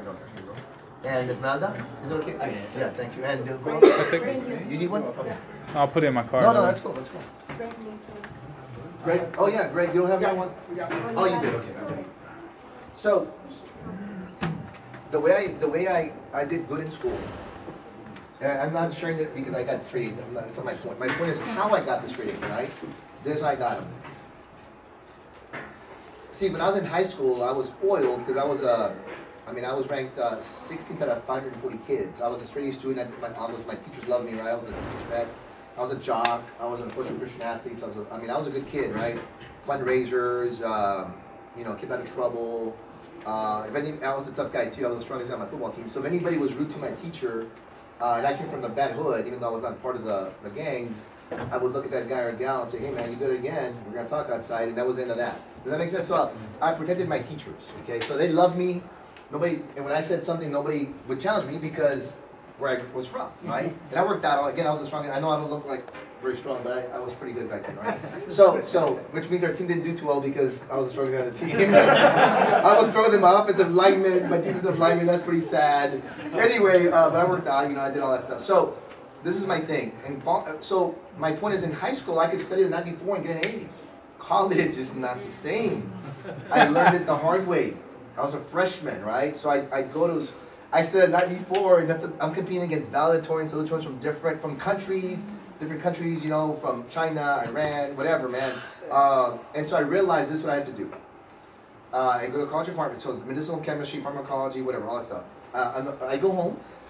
I was taking notes, and let's say I had 3 classes that day. All I would do is this. Before I went to bed, I would open my book, and I would go over my notes, and I wouldn't memorize them. It was still fresh in my mind from earlier. It sounded like it was impossible. And I just read over it. All I was doing is reaffirming what I heard. That's all. It was maybe 10 pages. Okay, I was done. Again, I wasn't memorizing. I just kept looking at it. Maybe for about 10, 15 minutes. I did the same thing with pharmacology, same thing with medicinal chemistry, same thing with pharmaceutics, whatever, right? So my point is, I did that every day, right? So the test comes along 6 weeks later. I studied 3 or 4 days before, but when I started studying, it was familiar to me. Do you guys follow me? Yeah. That is how I got good in Primerica. The same discipline I had in college, I applied here and it works, okay? I also realized this in college. My first day in college of pharmacy, there was, I think, 400 applicants. They only took 90. I was one of them. I walked into the class, and I saw all I've never met these people. It was my first day in pharmacy school. And everyone looked smarter than me. Everyone. The girls, the guys, I don't know if you ever, that's who I am, right? I checked out, I'm like, oh my gosh, I'm way over my head. Do I even qualify to be here? Seriously, I was like, I had all these doubts. Some of y'all have doubts in Primerica right now. Oh my gosh, can I be as good as this guy or that gal or whatever? Oh my gosh, right? And so I was doubting. Well, my point is this, all of us at least have self-doubt. All of us have our little quirks. All of us have our weaknesses. No, you're not any different. You're not that person. We all go through these things. All of us do, okay? No one's born great. We're all born babies, right? And so I got it from John Maxwell, right? So this is my thing. I was intimidated by everybody. First test comes around, it was medicinal chemistry, and I got the highest grade on there. And this is what it taught me. Man, these guys look smart to me, but I got what it takes. And I ended up being 3rd out of the 90 kids, right? But my point is, I didn't get 1st or 2nd. All of a sudden, somebody lapped me. My roommate Kishore. That guy was the smartest guy I've ever met. He could look at a photograph, a page and memorize it like in 10 seconds. Unbelievable. He was a brain. And then I forgot the girl's name that beat him because Kishore only got 1 B. The rest were A's. I think her name was Chris. Oh my gosh, she did all A's, but she looked stressed out all the time. So oh, she did. She always looked worried about her grades. Was she Asian? Huh? Was she Asian? No, she was actually Caucasian. I know. Yeah, but she was always stressed about getting the 4.0 and yeah, I want to get a good grade, but I had a job. I had to work, man. So I just wanted to pass, man. Don't get me wrong, right? But with good grades. But this is my point. You apply what I learned. I applied it in Primerica, and it works. I went to a Primerica fast start school. Everyone looked better than me. And I put my head down. I got to work, Dora, and I started beating people. That's all I did. Okay, I got to work. So I'm teaching you the skills that pay the bills, right? All right. So let's go down to closing. All right. So closing at the kitchen table. Y'all ready to take some notes? We got an hour, okay? So those of you guys that are watching on YouTube, hello. I don't know how many of y'all are out there, but I hope this is helping you guys, okay? Ask yourself this question. Is it helping you or hurting you? Helping you, right? How many people? There's 4 now. 4 now? Okay, awesome. All right, guys and gals. This is it's called closing. This is my topic. Closing life at the kitchen table, okay? At the KT. First of all, discretion is the enemy of duplication. Again, discretion is the enemy of duplication. In other words, if you don't teach your team how to recruit, how to close, you're not going to duplicate yourself. You got to be duplicatable. And you got to keep it simple, KISS, because if they think it's too hard, they'll never be like, if they say, oh my gosh, Esmeralda, you're so darn good, I could never be like you, that's not how you build a team. And when don't get me wrong, we all like to be, our egos to be stroked. I mean, we all want to feel good, but you know what I mean? We all want to be, uplifted. I mean, I understand that, but if your recruits are telling you, oh my gosh, you're so amazing, I can never be as good as you, not a good thing. You want your recruits, unfortunately, saying this, man, God, I want Leslie wanted to tell me, man, God knows what you're doing, it's easy. What? I worked my behind up. What do you mean? But that means that she got it. Does that make sense? KISS. Keep it short and simple. All right. First thing. There are only, first of all, you got to identify your scenario. So identify your scenario.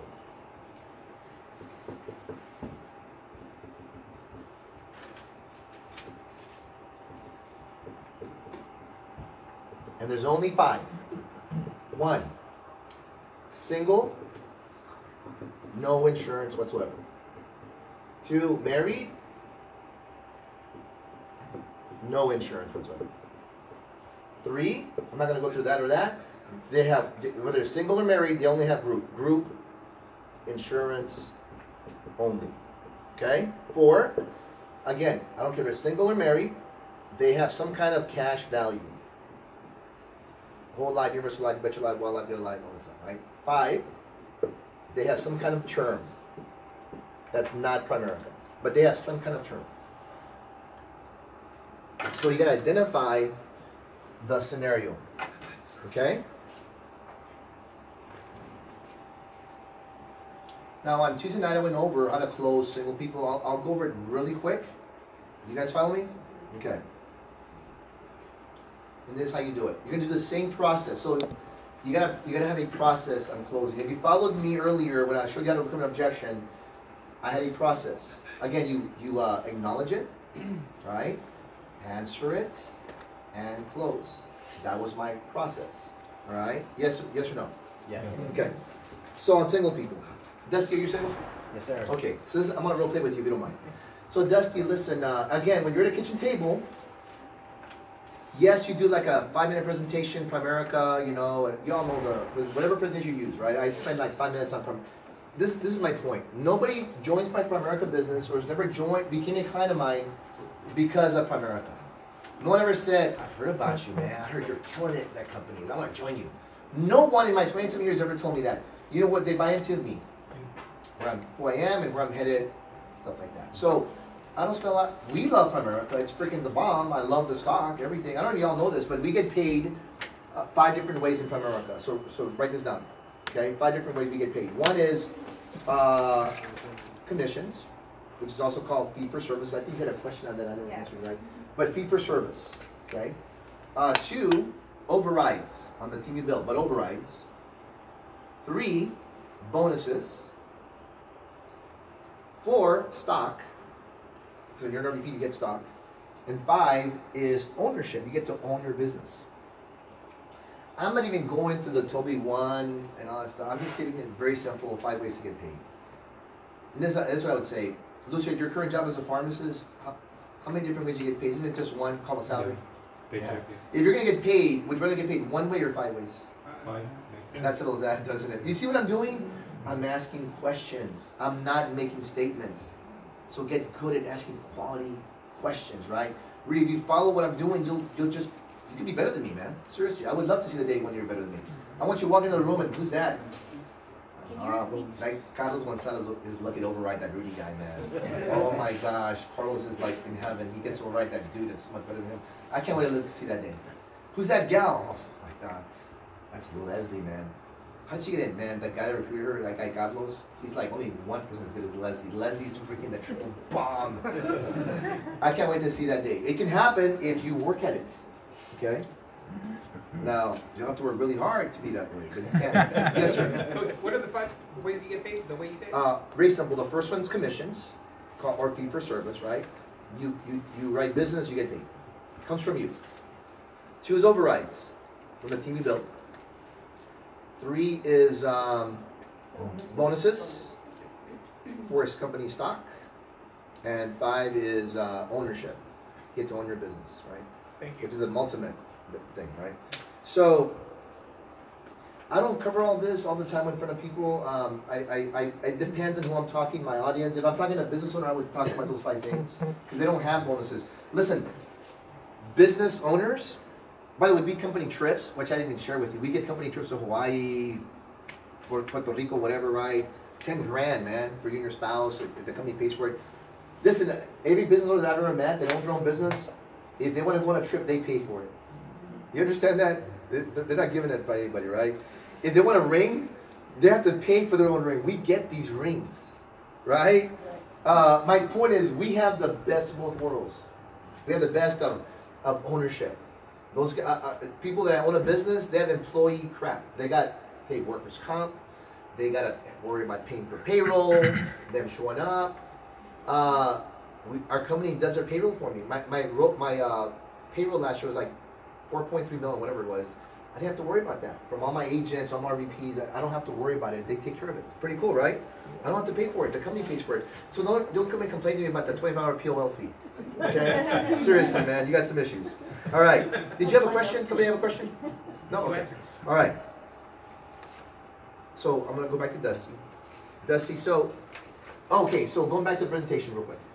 Again, I spent about 2 to 3 minutes on Primerica, maybe a minute and a half. I don't spend a lot of time on Primerica. They're buying me, not Primerica. I do want to make sure, though, the business of our company on New York Stock Exchange, they're around 40 years, not fly by night. Our average, we protect people in 2 ways. If they live too long, call retirement. If they die too soon, that's life insurance. And we do both of them very well. On the life insurance part, we paid about $1.2 billion of life insurance last year on death claims. Our average policy we pay out is about $287,000 per claim. It's not. We're doing a good job, in other words. I would close them, Senka, heaven forbid, somebody you dearly love, brother, sister, neighbor, or friend, whatever, and they passed away, and they were one of our clients, and they got a check for almost 300 grand. You think that would help them a lot? Yeah. It's pretty good, right? So we do what's right for people. We don't spell. Our average claim is not $5,000. We do the right thing. Would you agree? Yeah. Okay. That's how we expand on it, right? And then the investment side, we got about $4.3 billion of clients' money invested. And that's a big deal. That's a lot of money. We're very valuable on the investment side. We also have the largest security sales force in this country. We've got, I think, 30,000 security license agents. Merrill Lynch has 5,000. Ed D. Jones has about 3,000. Wells Fargo maybe has about 10,000, maybe. I don't even know. But we're the largest. Pretty good, right? And the reason why we're the largest is because we hire part-timers. Our company feels that a better person to be recruiting this company is a part-timer because they don't have to go make a sale to eat. They got their full-time job, income's coming in, they don't have to pressure anybody. And that's a good thing, right? Right? That's what I tried to do in the business when I first started, that I didn't have to pressure it. Because nobody wants to be that guy or gal to pressure people, right? So that's what makes us great. Real quick, I just overcame the objection. They might ask me, well, if you guys have part-timers, then are you just as good as the full-timers? Wouldn't the full-timer be like from Edward Jones? It became a non-issue because I said that's what makes us great, is our guys have to pass the same exam, but they don't have to pressure somebody. That makes sense to you guys, right? The scenario, I'm closing. All right, so this is what I tell people. By the way, I always go over the compensation thing. Our company's going through, our company's in financial services. And so we help people win the money game. We help them basically how to substantially improve their financial position.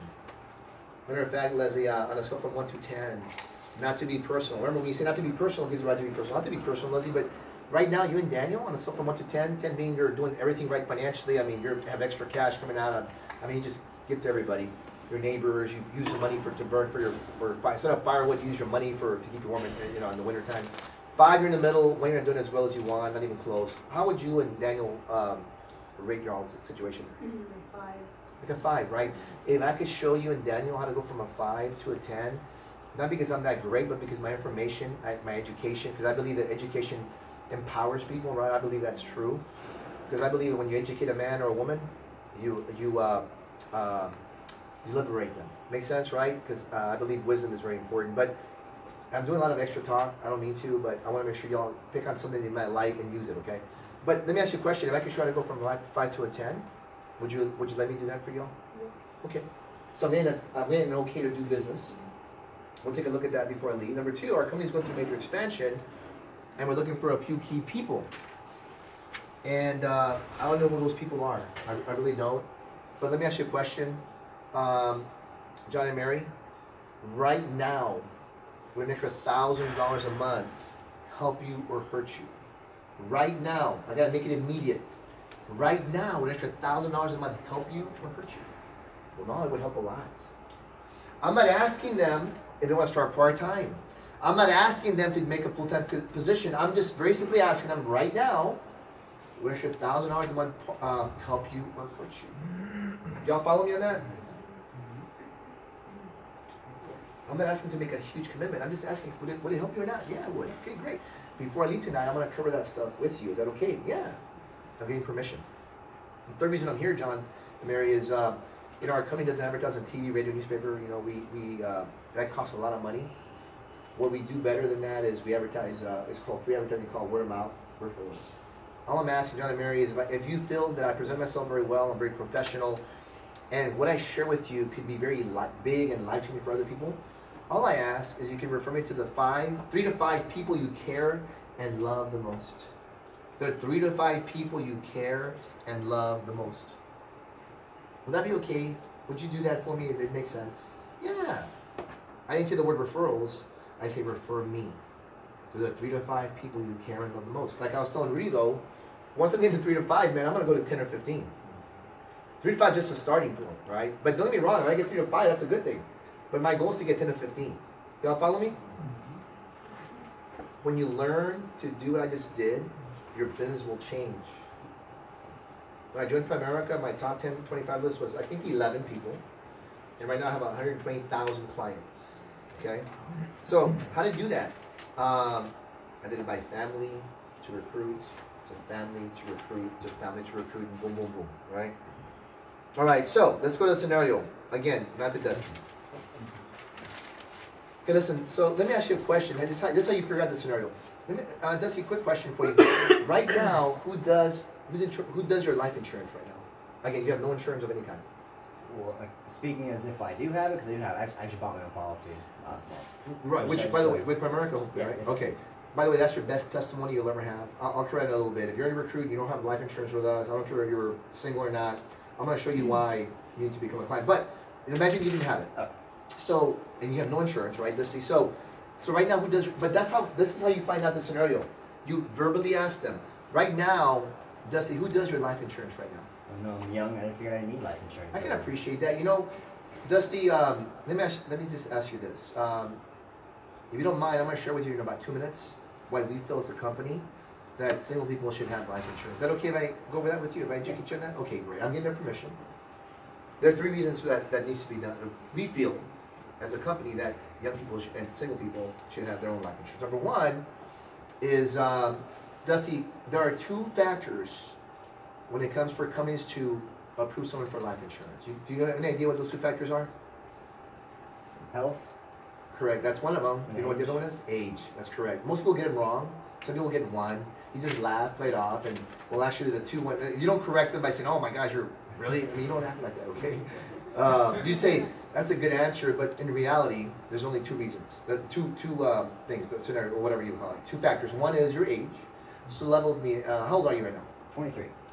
Level with me, Dusty. Will you ever be as young as you are right now in the future? You won't, right? This is the youngest you'll ever be. Health-wise, God didn't invent our bodies to be healthier as we get older. Would you agree? We don't get healthier. I don't care if you work out or not. Age is age, right? You can't beat father time, whatever. But let me ask you this: will you ever be as healthy as you are right now? Really, honestly, probably not. Probably not. It can't happen. Our bodies aren't designed for that, right? So that is why we feel that if you're gonna need coverage at some point, why not get it when you're younger and healthier and lock it in, so you'll never have to worry about it again. Because health might be a problem in the future. You might get diabetes, stroke, something like that, and you'll never be covered by anybody. And you'll never be this young. So why not lock it in while you're still young? Makes sense, right? The second reason we feel you should, so y'all get that? Okay? So, I don't know if I should write on this thing or not. What do y'all think? Nah, I'm not gonna write on it. It takes too much time. All right. The second reason we feel that single people with no insurance should have coverage is because our company, our policies cover something called a living benefit. What does that mean?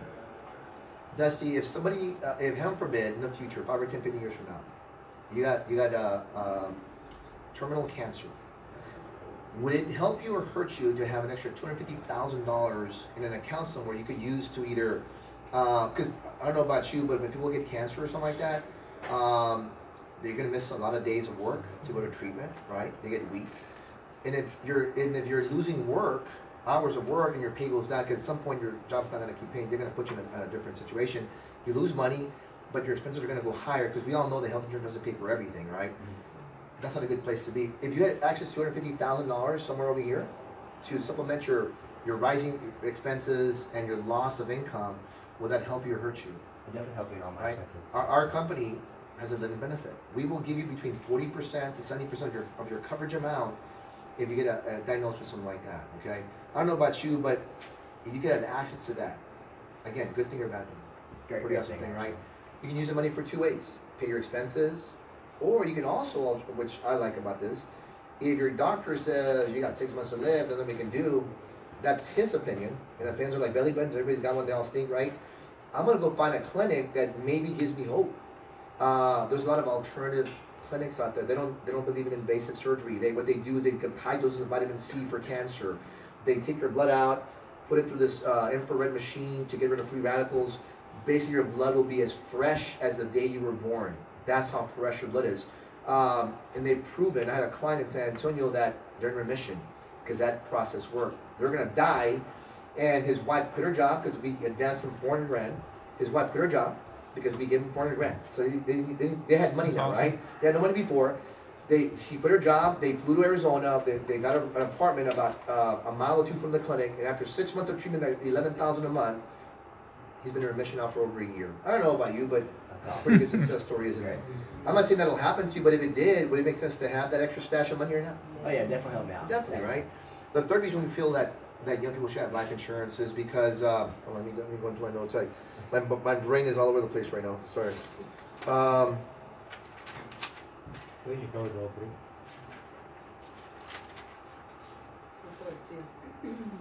Huh? I covered 1 and 2 already. Did you know that? Yeah. You did, right? Yeah. Okay, number three, right now. Let me ask you a question. Dusty, I know you're not married, you don't have any kids right now, right? Okay, so listen, let me ask you this. Is there anybody you know, a family member, a friend, that right now financially, if something were to happen to you, if you were to pass away, and 10 or 14 days after you pass away, they received a big check to pay off their mortgage, to send their kids to college, that it would solve their financial problems? Does anybody come to mind? A nephew, a mom, a dad, an uncle, somebody that you care and love? Yeah, my sister has a few children, so definitely. Yeah. So that's the third reason why we feel. Right now you're single, but I'm just giving you another reason why it would make sense to have it. Put her as a beneficiary and take care of her. Make sense? Yeah, absolutely. Listen. Can you repeat that real quick? Yeah, the third one? Yeah. Yeah, is there anybody you know, either a family or a relative, family or friend, that is not doing good right now financially, and if something were to happen to you, right, and they received a check within 2 to 3 weeks after you pass away for $250,000 or whatever, and it would solve their problem, financial problems, whether it be pay off the mortgage, send your kids to college, something like that. Does anybody come to mind like that?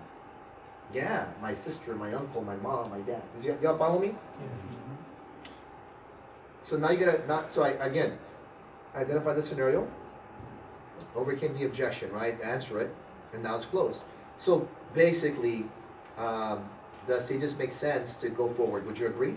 Definitely. So listen, based on what I just shared with you, is it a good thing or bad thing to have coverage right now, Anderson? It just makes sense, Yeah, right? it makes sense Just right now. for like $1 a day or whatever, right? Level with me. How many times do we go to a restaurant and pay $30 on going to Chili's or whatever? At least once a week. Like all the time. If we're gonna do that, why not use that money now as an investment, not as an expense, and take care of someone? Make sense? Mm-hmm. Great. So listen, when it comes to having that peace of mind of having that coverage, this is how you transition. When it comes to having that peace of mind, right? When is the best time to get started? Well, like right now. Again, if you say that, I don't know, they say it's true. Great, you're probably wondering what the next step is, aren't you? Yeah. Great, let me show you how to do it. Boom. Make sense? That's how you overcome that single person, no coverage. No insurance whatsoever. Okay? I'm going to keep going, okay? Scenario number 2. Married, no insurance whatsoever. No group, no nothing. Okay?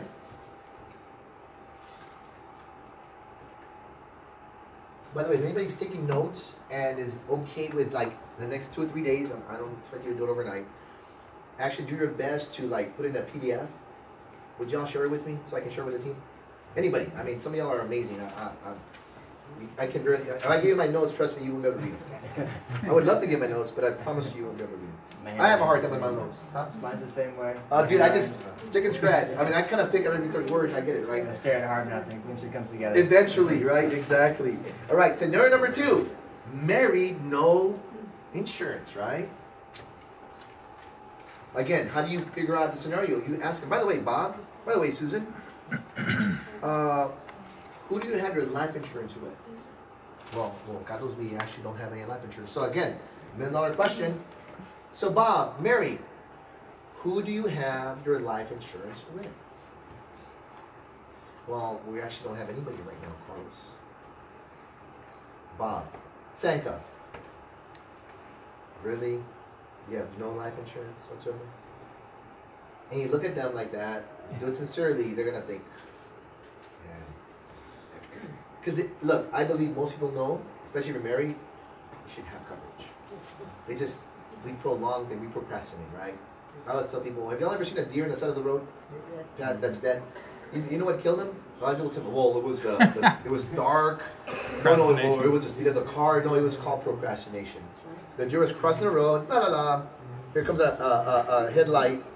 The deer says, "Oh my gosh, should I go forward or should I go backwards?" And because it procrastinated, Leslie got. Which proves to me that procrastination kills, right?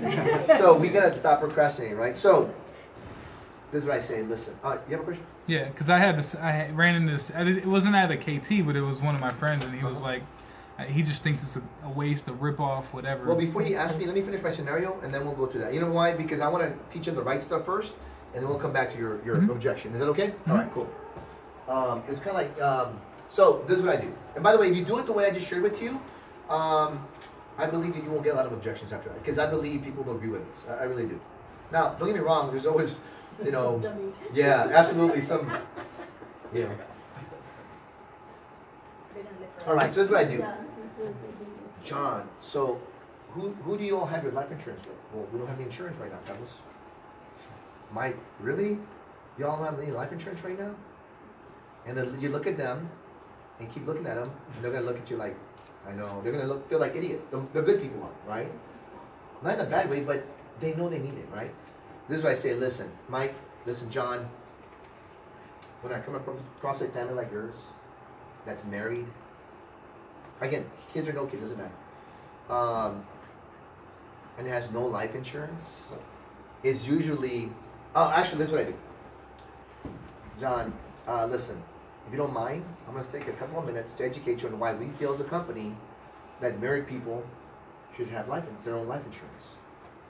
Is that okay with you if I share that with you and I get there okay? And they go, okay. Number one, when I come across a family like yours that has no life insurance and they're married, it's usually because of one of three reasons. Now the first one, John, Mary, I know it's not you.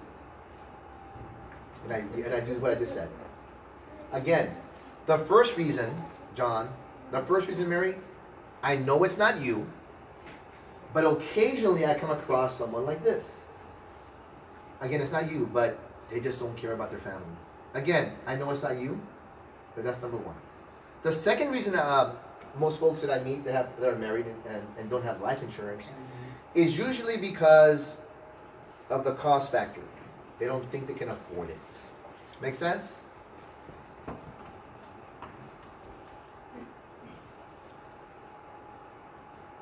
The third reason is they kind of know they need it, but they just never got around to it.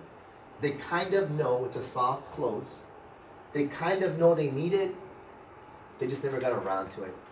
So Bob, since the first one definitely isn't you, I know that. I know you love your family. Which reason is it that maybe y'all don't have coverage right now? Is it number 2, the cost factor, or 3, you just never got around to it? Usually it's going to be they never got around to it. Okay? So let me try to overcome that. So they tell me, John, we just never got around to it. Carlos, you know, you're right. Hey, listen, don't worry. That's why I'm here. I'm going to help you get peace of mind before I leave and take a look at that. Is that okay with you? Sure. Great. So is number 1 written to just outright rule them out as not being a possibility? Yes, but we could also use it as a third. I'll show you in a little bit. There are 3 reasons, and believe it or not, I've met, okay, my second or third training cell, when Jen took me on an appointment, it was with this teacher, I won't mention the name, and her husband, Miguel, I'll mention his name. They were both from Puerto Rico, and the guy was, in my opinion, this is just personal, I think he was a jerk. Now, you all need to understand where I'm coming from. My dad died when I was 4, because of a brain aneurysm. He loved my mom, but he did not leave her in a good situation. No life insurance. My mom had to raise 8 kids on her own. No high school diploma. Left her penniless. Okay. Again, my dad loved my family, but didn't do the right thing. Okay. And I love my dad. Okay. I don't blame him so much as no one ever talked to people like him in my neighborhood because it was the wrong neighborhood. Okay. But that being said, because of what I saw my mom go through and what we had to go through, it's a crusade of mine to make sure that another Carlos Gonzalez or another Robert Gonzalez, another Linda, my sister and brothers, they don't have to go through what we did. It's not a fun place to be. So I think it's a personal crusade to make sure people know the facts, get educated, right? So this guy, in front of at the kitchen table, me, Jim, and him and his wife, he said, I don't really care. If something happens to me and I die, she can go back and live with her mom. Or she can get me married. And I was like, I've never heard that before, but that's a very selfish human being. That's what I heard the other day. And he was a big chain smoker too. I mean, like, dude, you spend like $30 a week on smoking your freaking cancer sticks, and you don't want to take care of your wife. I mean, in other words, his priorities were screwed up. Excuse my language, but it was, right? So number 1, when I say, listen, I know I know you're not gonna believe this, Leslie. I know you're not gonna believe this, but occasionally I come across some people, and I know it's not you. Because obviously you and Daniel love each other. I can tell by you all gaze at each other when I'm here. I'm like, wow, I can't wait till I leave. I totally get it. No, I wouldn't say that unless, you know, everything. But my point, Leslie, is that the first reason is some people just don't care about their family if something were to happen to them. And again, I know it's not you. So let me go to number 2. The second reason is cost. You know, everyone's concerned about their cost. And 3, they kind of know they need it. They just never got around to it. So listen, so we know number 1 is not you. I'm just curious. What reason would it be? The second one, the cost issue, or 3, just never got around to it? And then I overcome it. Once they tell me the answer, 2 or 3, I'm going to acknowledge it. I'm going to answer it, and then I close. You guys follow me, right? So let's say they tell me, well, we never got around to it. I already tried to overcome that. What did they tell me? Well, the cost. That was just really the cost. I would say, well, Leslie, let me ask you a question. Leslie, how much do you think it would cost to take care of your family with proper life insurance? Give me an estimate. What do you think? Like 150. Like 150. Let me ask you a question. This is how you overcome it. If money was not an issue, y'all take notes. If money were not an issue, how much money would you want to leave Daniel and Aiden as an inheritance? And asking that question. If money, and we all know money is an issue, but I'm going to start off by asking them, if money were not an issue, how much money would you want to leave Daniel and Aiden in case something happened to you? And they'll tell me. What would it be in your case, Leslie? 5 million. 5 million? Okay. Now, you understand? If they were worried about 150 a month, I know they're young, but 5 million that's not in the ballpark, right? So you have to know the scenario, right? But again, it's not. It's done to find out what their max is, right? So 150. So what you're telling me then, Leslie, is 150 is too much right now for y'all? So level with me. Obviously, y'all love each other, and you know you need the coverage. We both know. We all know that. How much per month could you put away, more or less? Maybe $80. Okay. So what you're telling me is that if I can come up with a custom program for you that fits your budget at $80, and at least get you started on this, to having that peace of mind. What you're telling me is you go forward with it at least, right? Yeah. Okay. So before I leave tonight, I will take care of that. Fair enough? That's how you close. Again, I acknowledge it, I answer it, then I close. Make sense? You like this? This is good? It's good stuff, right? Aren't you glad you're here? I'm telling you, I tell people you shouldn't miss training, but people are people. I know some of y'all, by the way, those of you that are watching right now, thank you for watching. I'm not talking to you. Now real quick on the scenario number 2, with the married, no insurance of any kind, you could use the first reason as the third. This is how you do it. It's real simple. It depends on your comfort level. I would rather bring it up front, get out of the way, right? I let them know that I know you love each other, so this is not even an issue. Or you could do it the last way. In other words, this is what I would do. Leslie, when I come across people like you and Daniel, that obviously you all love each other and believe in yourselves, and are married and have no insurance whatsoever, it's usually because of one of 3 reasons. If you don't mind, can I educate you, Leslie, and Daniel right now on the 3 reasons why we feel that people that are married, how can I say this? Why people that are married don't have coverage. Is it okay if I go over them with you? There's only 3 reasons. The first one is they kind of know they need it, Leslie, but they just never got around to it, right? We all procrastinate, wouldn't you agree? The second reason is a cost issue. They can cost too much. And that's important. I understand money is, we all have our budgets, right? And what am I doing? I'm acknowledging it, right? I'm acknowledging it. The third reason, Leslie and Daniel, and I know it's not you, so I'm going to put that disclaimer up front. I know it's not you, and I know you wouldn't believe it, but occasionally I come across someone, Sanka, that for whatever reason, they just don't love and care about their family as much. Again, that's very rare. I know it's not you, but that's what I come across occasionally. So I know number 3 is not your situation, Sanka, with you and Samantha. So which reason would it be that you have no coverage right now? The first one, which is you know you need it but you never got around to it, or 2, the cost issue? Oh, we just haven't got around to it. Yeah. Well, I can appreciate that. And I'm glad you shared it with me. So I'm acknowledging it, right? I'm answering it. Let me ask you this question, Sanka. Since you know you obviously need it, never got around to it, and that's what I do for a living. With your permission, before you tonight, we'll look at that and see if we can help you. Is that okay with you? Mm-hmm. Okay, great. That way you can check it off your list. Fair enough? Mm-hmm. Great. Now, do you all see what I'm doing? You can take it to the close right there if you want, okay? All right, let's go to the next one.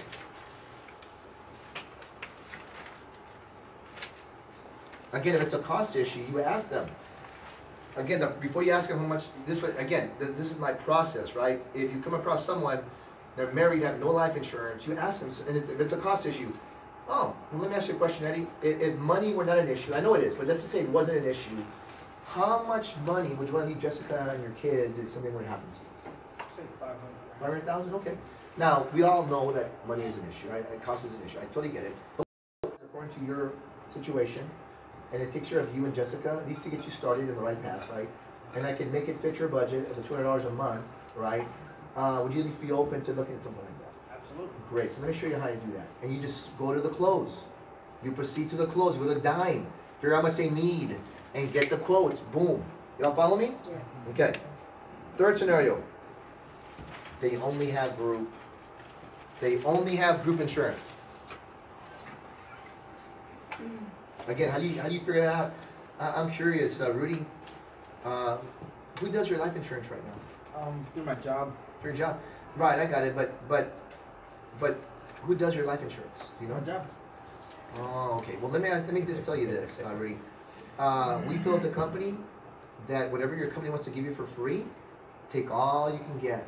Seriously, take all you can get. Okay. However, when it comes to taking care of your family, you should get what you need. Does that make sense? I hope you all are following me here, okay? Again, if you have group insurance at your job, we feel as a company, man, you should take all you can get. Get all you can get.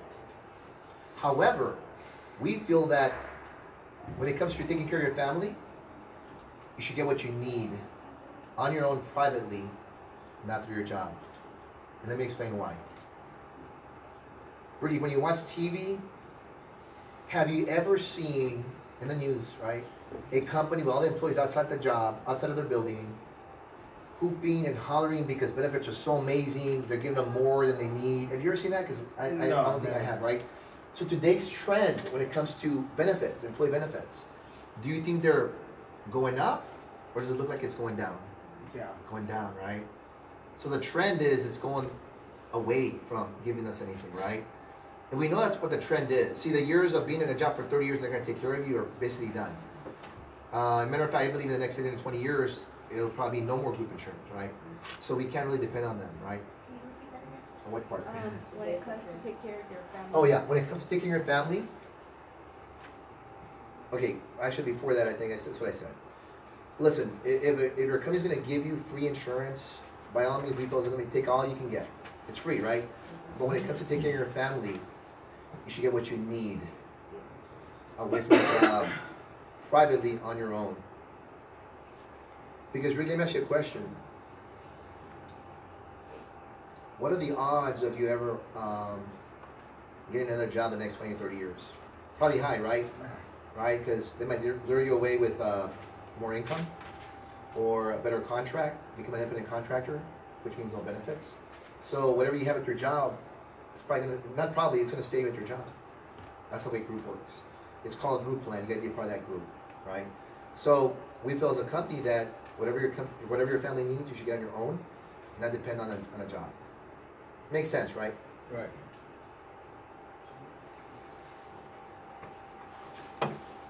I also talked about the trend. What's the trend going on right now with jobs? Are benefits going up or benefits going down? Going down. And this is the problem. If you work at a company and they have group term and they decide not to have it anymore, it's a benefit, and now you have no insurance, and now you play Russian roulette with your family because you have no coverage, especially if you're uninsurable now. Make sense? Yes or no? Yes.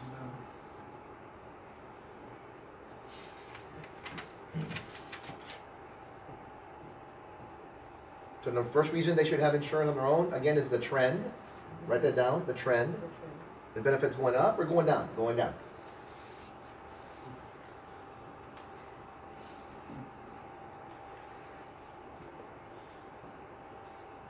When it comes to taking care of our family, it doesn't make sense to bet against our family. Would you agree? And against a clear and obvious trend. That's how you close the trend part. I talked about the trend.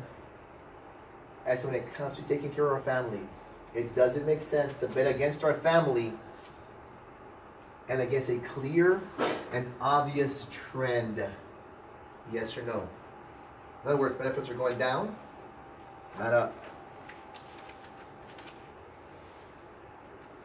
So I'm gonna give you I already gave you all this, but I'm gonna give you like 1, 2, the process. Okay, number 2, the second reason we feel that people like you should not just depend on group term is this.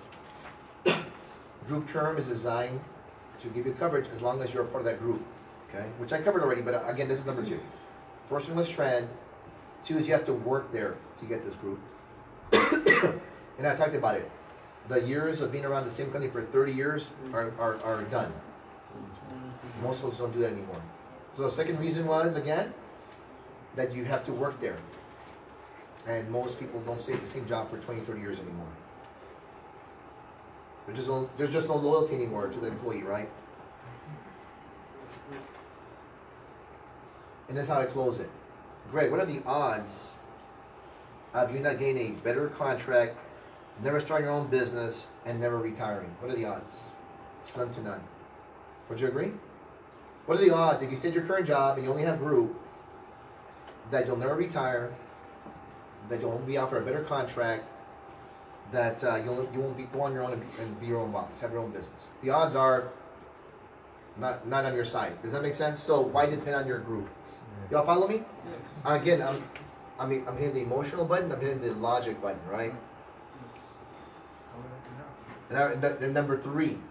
This is number 3. I already told you, but I'm giving you 1, 2, 3, because that way you can remember this. Okay. The third reason is to have group term. You have to be actively employed there. In other words, if you become disabled, they switch you to an inactive status, and now you no longer have group. If you become disabled with your JOB, yeah, they're still giving you a paycheck, but they will switch you from active to inactive status, and now you will not have group anymore. You have to be active. You have to be working there. Follow me? Fourth reason is the living benefit. I already went over it with you. Okay. And I'll just read it to you. With our company, you can take from 40% to 70% of the coverage amount in case you get a terminal illness. If heaven forbid you had a terminal illness, would $250,000 help you or hurt you at this time? At that time, well, it will help me. If your group policy at work does not have, I would ask them this: does your group policy have this? The answer is no, by the way. Well, I don't know. The answer is no. They don't have that.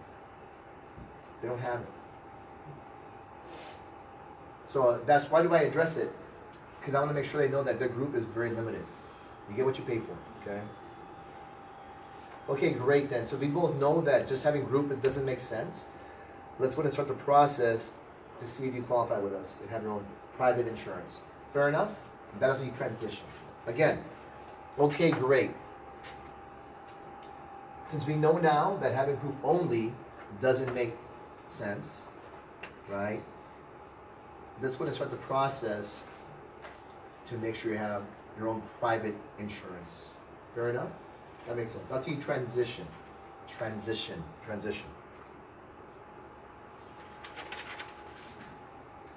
You might be able to do it. I have a question, Carlos. Yes. If your company gives you supplemental option where you can buy so much more through their group provider, what is that Okay, called, and that's a how great do you question. handle- Is That's a that great part of question. the group question? It is, but you have to know the answer to this. Let me explain to you, because I had to encounter this many years ago before internet. I had to call the HR and get all this information, so I'll share it with you, okay? There's two ways to learn: by your own experiences or somebody else's, and somebody else's is the least painful. So, listen to me. Whenever somebody, listen, the most you can ever get a group policy, a life insurance at a job is 1 to 2 times your annual income. Write that down. That's the most they can get for free at their job. 1 to 2 times that annual income of that guy or gal. That's the most. For free. That's the most. So they tell you have like 10 times, that's not true. Okay? The rest is accidental. Okay? And you died in accidents. Which less than 1% of all deaths last year were due to an accident. Less than 1%. Do you really want to base your family's financial future on a 1% chance you'll die in an accident? You wouldn't do that, would you? Right. So anyway, again, anything above 1 to 2 times your annual income is accidental insurance. Accidental, okay?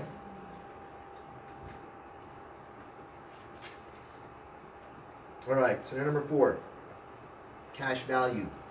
They got some form of cash value. And by the way, I don't expect you all to know all this right now. I'll probably cover a little bit more. I'm giving you all of them, and then we'll start from scratch on each one. I want you to get this like yesterday, right? So if it takes us a month to go over this, that's fine. I mean, at the end of the day, this is money ball, right?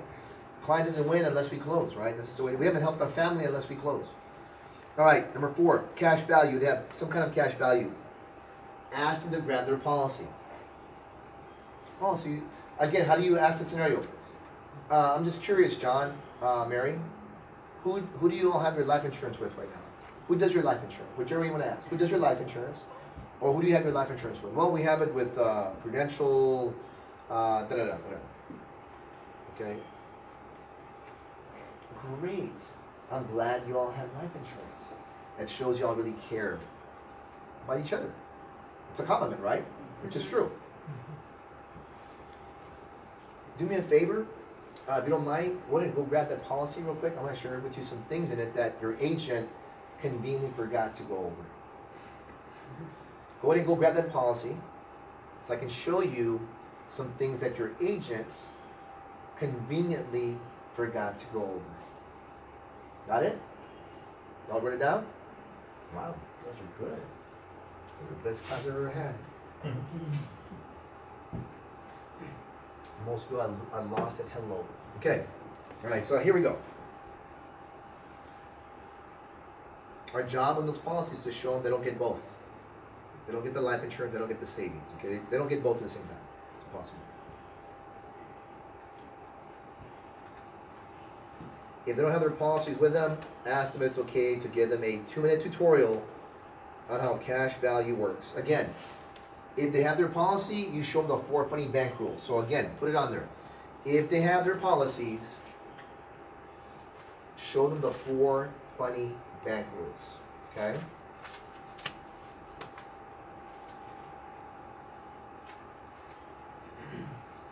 If they don't have their policies, and sometimes some people, they can't find them. I'm not gonna wait an hour to see if they find them in their closet, okay? I don't need to do that. Well, with your permission, Senka, it's okay if you can't find it, but with your permission, what I like to do is kind of give you a 2-minute tutorial on how cash value works. Is that fair? First of all, cash value is very expensive.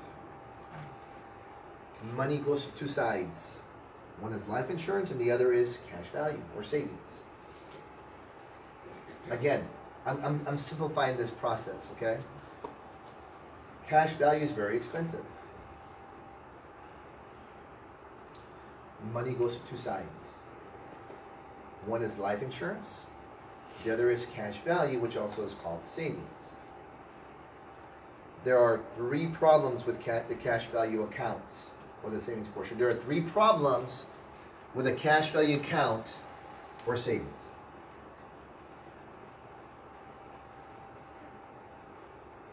Then again, the salesperson conveniently forgot to tell you. First problem. For the first 3 to 5 years, all your money is taken, it's not available. Again, for the first 2 to 5 years, on the savings part, it's taken, but it's not available to you, Sanka. Y'all caught up already? So again, for the first 2 to 5 years, again, the way when it comes to cash value life insurance, there's 2 parts to it. Part of the money goes to a life insurance, and part of it goes to a cash value or savings. Got it? There are 3 problems with the savings part or the cash value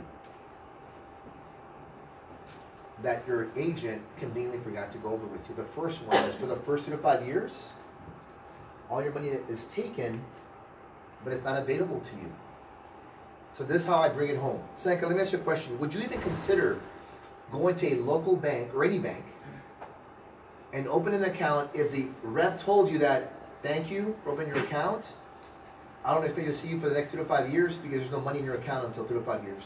Would you open an account like that? If they told you up front? You wouldn't, would you? Isn't that crazy? It's crazy, right? Well, that's the way cash value policies work. Money gets taken and nothing shows up until 2 to 5 years. If you wouldn't do it through a bank, why would you do it through a cash value, right? It wouldn't make sense, right? What am I doing? I am destroying cash value, right? Okay.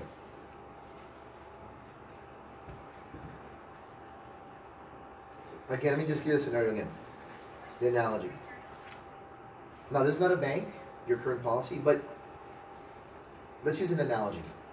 Sanka, if you and Samantha open up an account at a bank, and the bank told you that not to even show up for 2 to 5 years because there's no money in it, in that account, would you even want the bank to bank there?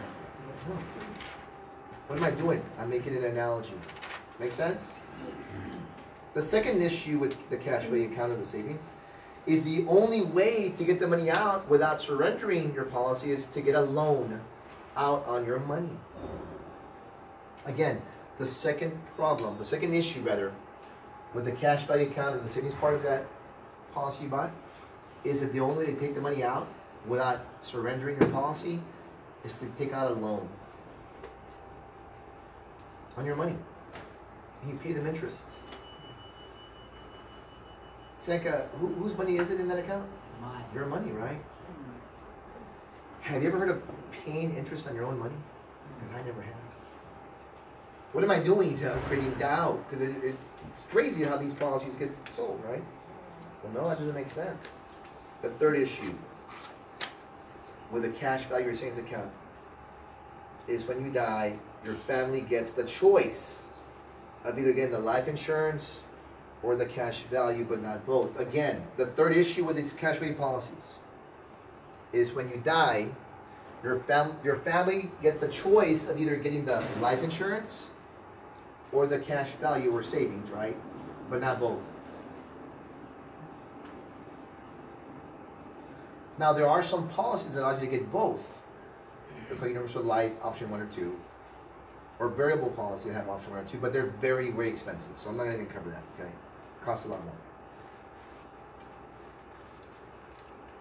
So again, going back to this policy, you get only one or the other. The family decides they want the life insurance or the cash value or savings, right?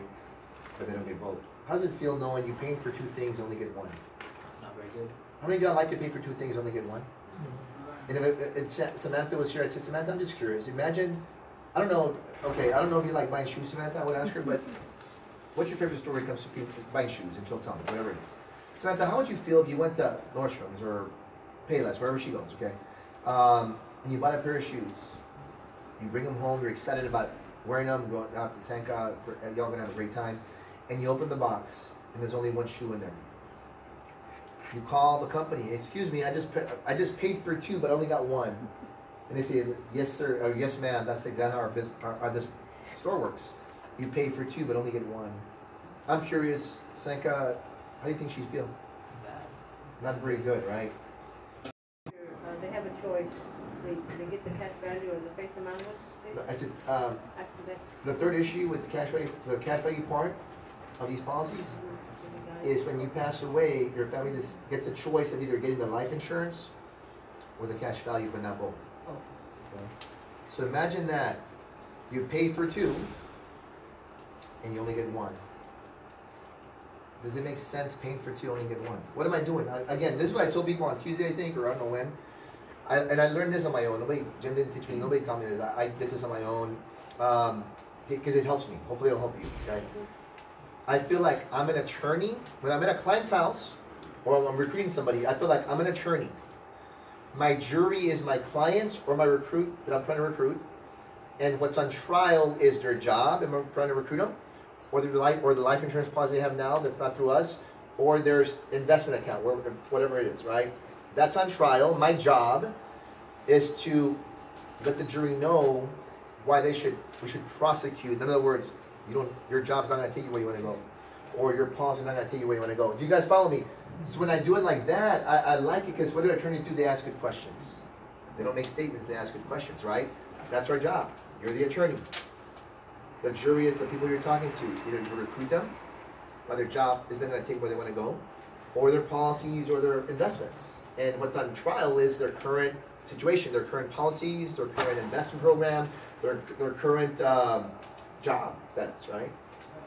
So that's how I approach it. Hopefully y'all understand that, okay? Yeah. All right, so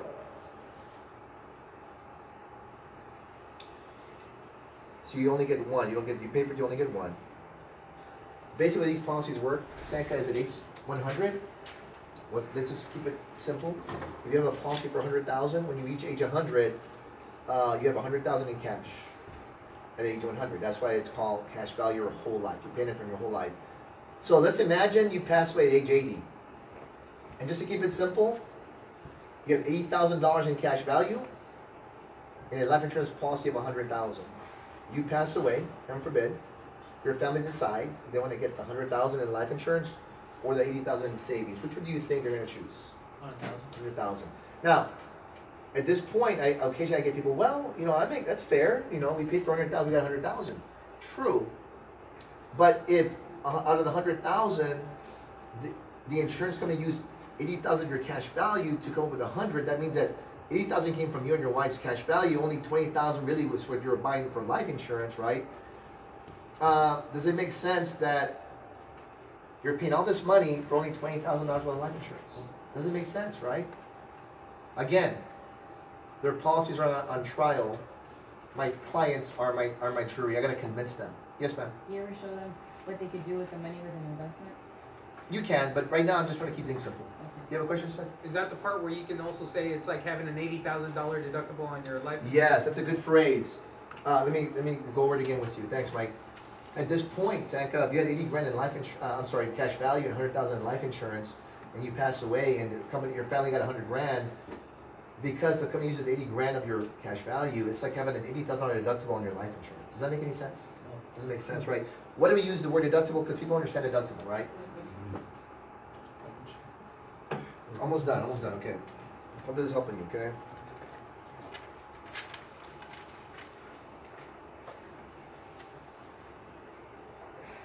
So again, Sanka, at age 80, you have 80,000 in cash value, 100,000 life insurance.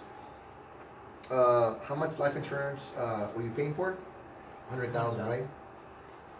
But again, if the company uses their 80 grand to come up with 100, you're only really only buying 20,000, weren't you? Let me ask you a question.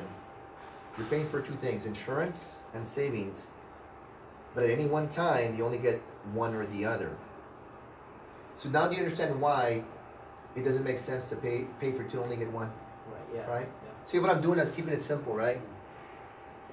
Then let's do this. This is how you transition to the app. So let's do this, and second, with your permission, let's get started and see if you qualify with us. Is that fair? Mm-hmm. So again, this is the transition, another phrase, right? So why don't we do this then? Why don't we go ahead? So we obviously agree that it doesn't make sense to pay for two, only get one, right? Why don't we go ahead and do this right now?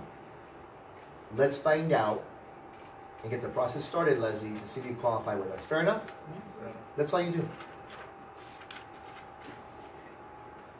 Now I went over this on Tuesday night. Senka, were you here Tuesday night? Mm-hmm. I'm not gonna go over it right now because it's I went over it like I said, and this is actually probably about 10 pages of stuff. Well, not all of it, just a few. Is that they have term. And I'll save that for another day, but I do want to go through one last thing, is some objections you may get.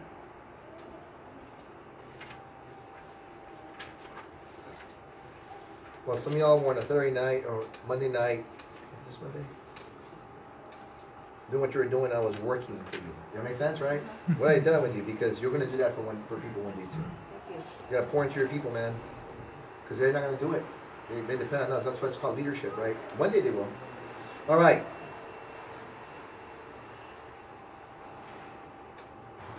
Again, after each scenario, and once you write this down, after you identify the scenario they're in, single, no insurance, married, no insurance, single or married with insurance, a group only, 4 cash value, 5 term. After you identify one of the 5 scenarios, this is what you ask them. So let me ask you a question, John. If money weren't an issue, how much coverage would you want your family to have? If money weren't an issue, how much coverage, how much money, or how much coverage would you want your family to have if something happened to you? You hear them out, $500,000, whatever it is, right? All right. Some people can put away about $25 a week. Some can do about $30 a week. Some can do $100 a week to take care of their family. Which would be you? Can you hear them out? Well, I can do about $25 a week.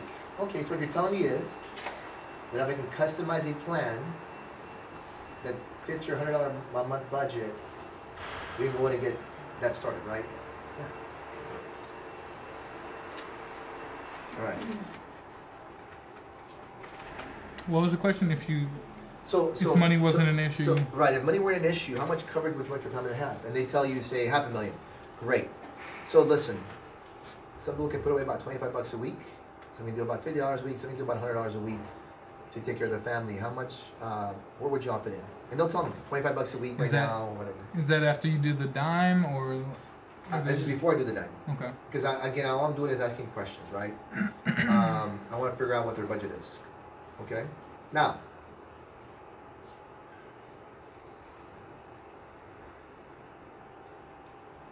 Let me give you some qualifiers before we proceed. Number 1, many states give people a 20-day free look period.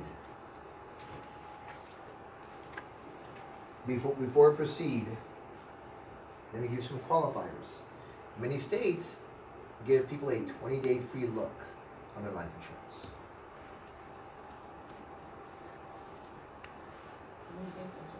A 20-day free look. So when we get a policy to a client, they got 20 days to decide if they want to keep it or not, right?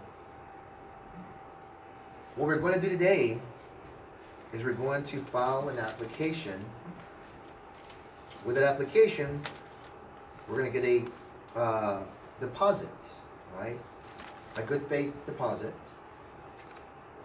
and no more till the policy gets issued. That means, John, that from today on, you and your family have life insurance. We want to get a deposit of what? A good faith deposit. Right now we're gonna do is see you do an application, and I'm gonna get a good faith deposit. Okay, that means that you're gonna have coverage. You and your wife will have coverage for probably 30 to 60 days with this initial amount. It starts right now. It'll start today. Again, it'll cover for 30 to 60 days. This is about, there won't be no money. Right, and that's it. There'll be no more taken out until your policy gets issued. Why do I let them know? I don't want them to think it's monthly right now.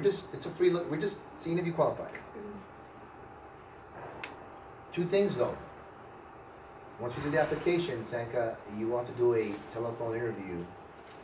They're going to ask you all the questions that I asked you earlier, that I'm going to ask right now. It's important you take the call. If you can't take it, make sure and call right away, because your coverage will stop if you don't answer the questions. So for your family's sake and well-being, make sure, I know you might be at work when they call you, just make sure and call them back. Is that fair? When I do that, I want to do it, right? 2, you're going to probably have to do a pyramid exam, EKG, etc., vitals, blood pressure, urine, all this stuff, right?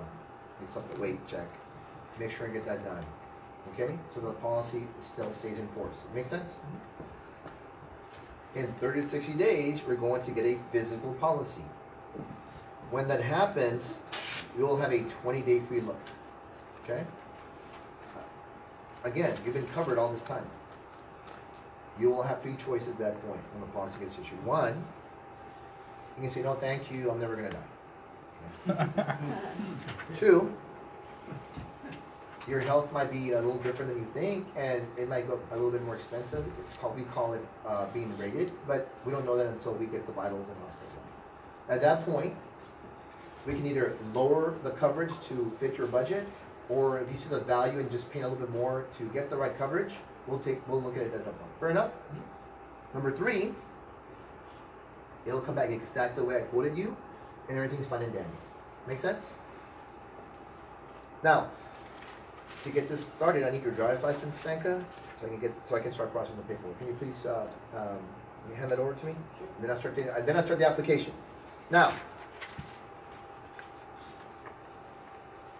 again, we affirm, answer, close. Let me give you these closes. I want to think about it. Okay. Listen, I can affirm it. I can appreciate that, Rudy. I really can. Thank you for sharing that with me. Again, this is what I said. I can appreciate that. Thank you for sharing that with me. But today is not decision day. Today not decision day, close. But today is not decision day. All we're doing is starting the process. This is nothing final. Today is not decision day. All we're doing, John, is right now is taking the starting the process. This is nothing final, Nelson. Nothing final. We're just starting the process. That's today's not decision day. Okay. The college close. Ready for the college close? I want to think about it. I can appreciate that, Dusty. Let me ask you a question, Dusty. Have you ever been to college? Yes, when I was a freshman. What college you go to? TLU. TLU, Texas Lutheran? Yes, sir. Okay. Let me ask you a question. When you applied to them, when you applied to TLU, did they have to take you? They didn't have to. They didn't have to take you, right? Even if they had taken you, you didn't have to accept, right? Sure. Yes. Okay. Well, let me ask you this. Would it make sense to apply to TLU, not knowing they're going to accept you, move to TLU, whatever city that's, what city is it in? It's in Seguin. Okay, so you imagine you live in Austin. Would it make sense to apply, you haven't been approved yet, you move to Seguin, you get an apartment for a 12-month lease, or 6-month lease, or a 10-year lease, buy all their TLU sweaters, shirts, shorts, socks, go crazy, and not knowing that they're going to approve you. Would it make sense to do that? It'd be a risk, that's for sure. A big risk, right? And again, even if they accepted you, you can still say no, right? Well, that's what we're doing right now. All we're doing is doing the application. our company hasn't accepted you, and you haven't accepted, and you don't have to say yes. So let's just start the process. Fair enough? Today is, again, it's called the college close. Why are we doing this? It brings them to ease because they're familiar with this analogy, right? All right. Number 3.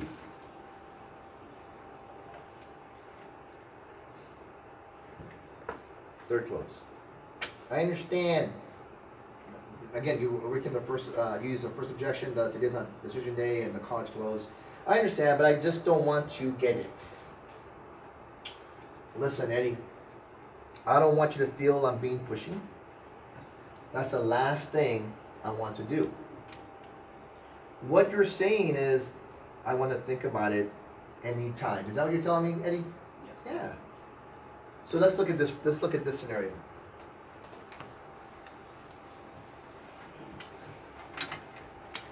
A, and I put it on a piece of paper, right? B. This is for $500,000 of coverage. A scenario is we get the good faith deposit, we do the application. It's going to take you about 30 or 60 days to find out if you qualify. Again, just like college, you know, you're applying, right? You don't have to accept it, so there's no pressure, no decision, right? This is A, right? B is you don't do the application, and while you're thinking about it, you pass away, heaven forbid. Would it make sense to have $500,000 while you're thinking about it, or 0 coverage when you're thinking about it? $500,000. Again, today's not decision day. All we're doing is starting the process. Make sense? So there's nothing to worry about. You'll get a full refund if you say no at any time. So if it makes sense to have $500,000 while you're thinking about it, this is what gets the process started. Fair enough? All right.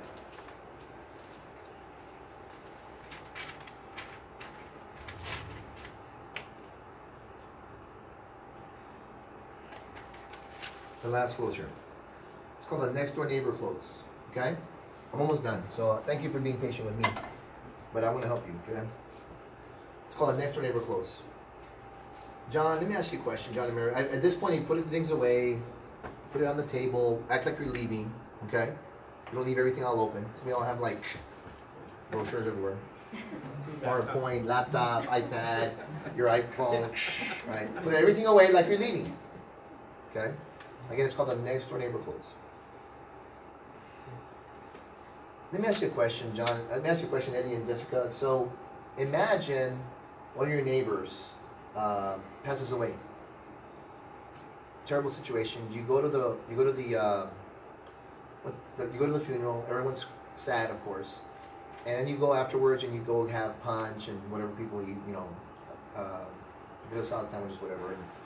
And the father of that lady, your neighbor, finds out that I went to their house, I offered them to have life insurance, and they told me they wanted to think about it or they didn't want it, and I walked away. Now her husband, or either the husband died, I always call out the man, not the woman. The father finds out his daughter's left penniless, and I was at their home, and I just took their note. Or that they wanted to think about it. I just got nothing of it and I left. Do you think he'd be pretty angry with me? He'd be pretty upset with me, right? If other people in the crowd found out that I was at their home 2 or 3 or 4 days before that, and I allowed them and I let them tell me they wanted to think about it and didn't take an application, they'd probably be pretty upset with me, wouldn't they? Right? It just wouldn't make sense. Look, level with me, Eddie. You and Jessica know you need to have this, don't you? Yes. Let's just go and take the application. Fair enough? Boom. That's called the next door neighbor close. Okay? Believe it or not, that's my last page. Is that cool or what? Alright? So, I don't know how you feel about it, but I feel what I just shared with you is more powerful than 40 acres of garlic, right? Trust me, that's pretty powerful. I can only give you what I got. You have to become the student. You have to study this. Listen, if all you do between now and the end of the year, go over those scenarios and learn it verbatim. I know a lot of you guys, a lot of people, they want to know like everything in America. I know people that make a lot less than I do, no more than I do in America. But they know so much that they don't focus on any one thing. And the two things I want you to focus on is two things. I went over today recruiting, how to build a team of 10 recruits plus a month. You focus on that. And two, learn how to close. It's done. If all you learn is this if all we went over is this between now and the end of the year, covered every training. Just an hour, not like the whole thing again, but what do you call it? Reaffirm, review. If we review this over and over, 1 hour of this, and we will, how to get recruits. Because a lot of people have a hard time recruiting for some reason. I don't know why. Let me tell you why I don't have a problem recruiting. Because nobody offers what we offer. You understand that? Nobody. Last time I checked, no employees are being offered ownership, bonuses, stock, overrides, and commissions on their effort. They all have about the same salary or same income per hour. They don't have any. They can't do anything more, right? So they no longer own that thing, right? Nobody has the goodies like we do. We have the golden goose that lays the golden eggs. So me knowing that, no, don't get me wrong. I got people who will tell me no, but it's not because of lack of effort. I can't do anything. I can't force you to become a recruit, but I'll do everything I can in my power to make sure you know why you should say yes, right? But I don't want everybody. Primerica's not. Listen, I'm glad that if everybody said yes to Primerica, there wouldn't be a need for you and I here. It'd be saturated right now. But people will tell us no. I got a call from a client who wanted out of the blue. Hey, I need. Can you do figure out an annuity for me for $100,000? Pretty cool, right? So I called Lincoln and AIG and AXA and MetLife and got the proposals. I'll get paid like if it goes through, which not yet. When it goes through, because we're the best. Like I don't know, like $3,000 or something like that. That's pretty cool, right? Wow, what a biz, man. Now, don't get me wrong, it took me about 10 minutes. It takes me 3 minutes to cover this with each one, so that's 10 minutes, 12 minutes. Paperwork takes about 2 hours. So I'll make about $1,000 an hour. At your current job, legally, did anybody here make $1,000 an hour? No. Nobody does what we do the way we do it. I know that. So how can I take no from someone? Now, don't get me wrong, I don't close everybody. I close about 80% of the people I meet. Okay, I'm recruiting, right? But it's because after 20, there's some people I don't want to like pursue. Does that make sense? Yeah. I met a guy 3 weeks ago. I really didn't want to recruit him. I won't tell you why. It was weird. It was a vibe I got. And actually when he told me he wanted to think about it, I'm like, perfect. Like, yeah. It's a weird like vibe, right? But I had to change my heart about 10 days ago or whatever, and I sent him a text, hey man, I didn't even think about it. How do you feel? He goes, no, well, the objection was, I'm real busy right now in my life and this and that. Hey, I can appreciate that. Let me ask you a question. So you're telling me you're gonna be ready like in November, December? Yeah. What makes more sense? Again, A or B? Come on. While you're thinking about it, you get your license. When you actually started officially, you're already appointed. You can make $300-400 a week, or wait till November and then have to start the process from scratch. Once you're taking about 60 days to get your license. He goes, no, I'd rather have the first scenario. Okay, great. So he's working on the IBA this week. I just haven't followed up with him, but y'all understand? When you're a kid, you don't hear no, right? Now, real quick before we close, and you guys are, if you're still hanging on, how many people are on there? 1, 4. 4? Wow. Now, hopefully you're watching, and that's just us on, and you're watching ESPN or whatever, right? This is being recorded, right? Okay, good. So this is the thing. Will y'all promise me you'll take this information and study it? Yes. If you study this information, not because I'm that good, the information's good, you will instantly see success. I'm telling you, you are going to start closing business that you didn't. I believe that competence gives you confidence. Absolutely. Again, competence gives you confidence. I can't tell many people I've met in Primerica that I thought were better than me. They were just smoother than me. They could talk better than me. All I saw was all my negatives. I looked in the mirror. I'm like, man, I wish I was smoother. I wish I was a better people person. I wish I was this. I wish I was that. And all those people that I thought were better than me, I kicked their fanny. I beat them like by a lot. In fact, one of them I beat him by $600,000 a year. And he's a good guy. We became friends. Don't get me wrong, but he was just the perfect guy in our business. 6'2", body that looked like a freaking model, suits from like Hugo Boss. I wore like JCPenney suits when I started, right? Not anymore, I can custom made now, but back then. He had a Mont Blanc, $300-400 pen. I had like a Bic that I stole from a chiropractor or whatever. Come on. I didn't steal it, I think they're meant to be walked out. I was advertising for them for free. But asking for 2 more. Yeah, no kidding, right? And the guy just looked pretty, smelled pretty. I wore like cheap cologne back then. I don't know, Versace now. But my point is, I believe we all do this. We look at ourselves and figure out why we shouldn't be successful here. And I'm telling you right now, you need to stop doing that because it's called self-sabotage. You're sabotaging yourself. America allows anybody who wants to be successful. Your story's being written right now. The good news, I read this in a book. All of our imagine this, okay? So we're all currently writing our own autobiography. What does yours look like right now? Is it a bestseller? If it's not, then you need to make some changes. You guys follow me? So the good news is you're in charge of that pen. And in Primerica, it's based on your effort, your appointment setting, your skill set, right? Your ambition, your drive, intangible qualities. Some of you guys will probably pass me an income one day, right? That'll be great. I'll cry all the way to the bank. I'm gonna cry, man. That Dusty guy is just unbelievable. Did $1.5 million. I'm only $1.4 million, but I'm crying to the bank. Well, actually, now we have direct deposits, so you know, I'll cry at home and I'll look at the laptop. Exactly. I had some tears, right? I hope my RVPs beat me one day. I want them to. I mean, my gosh, you know, I want people better than me.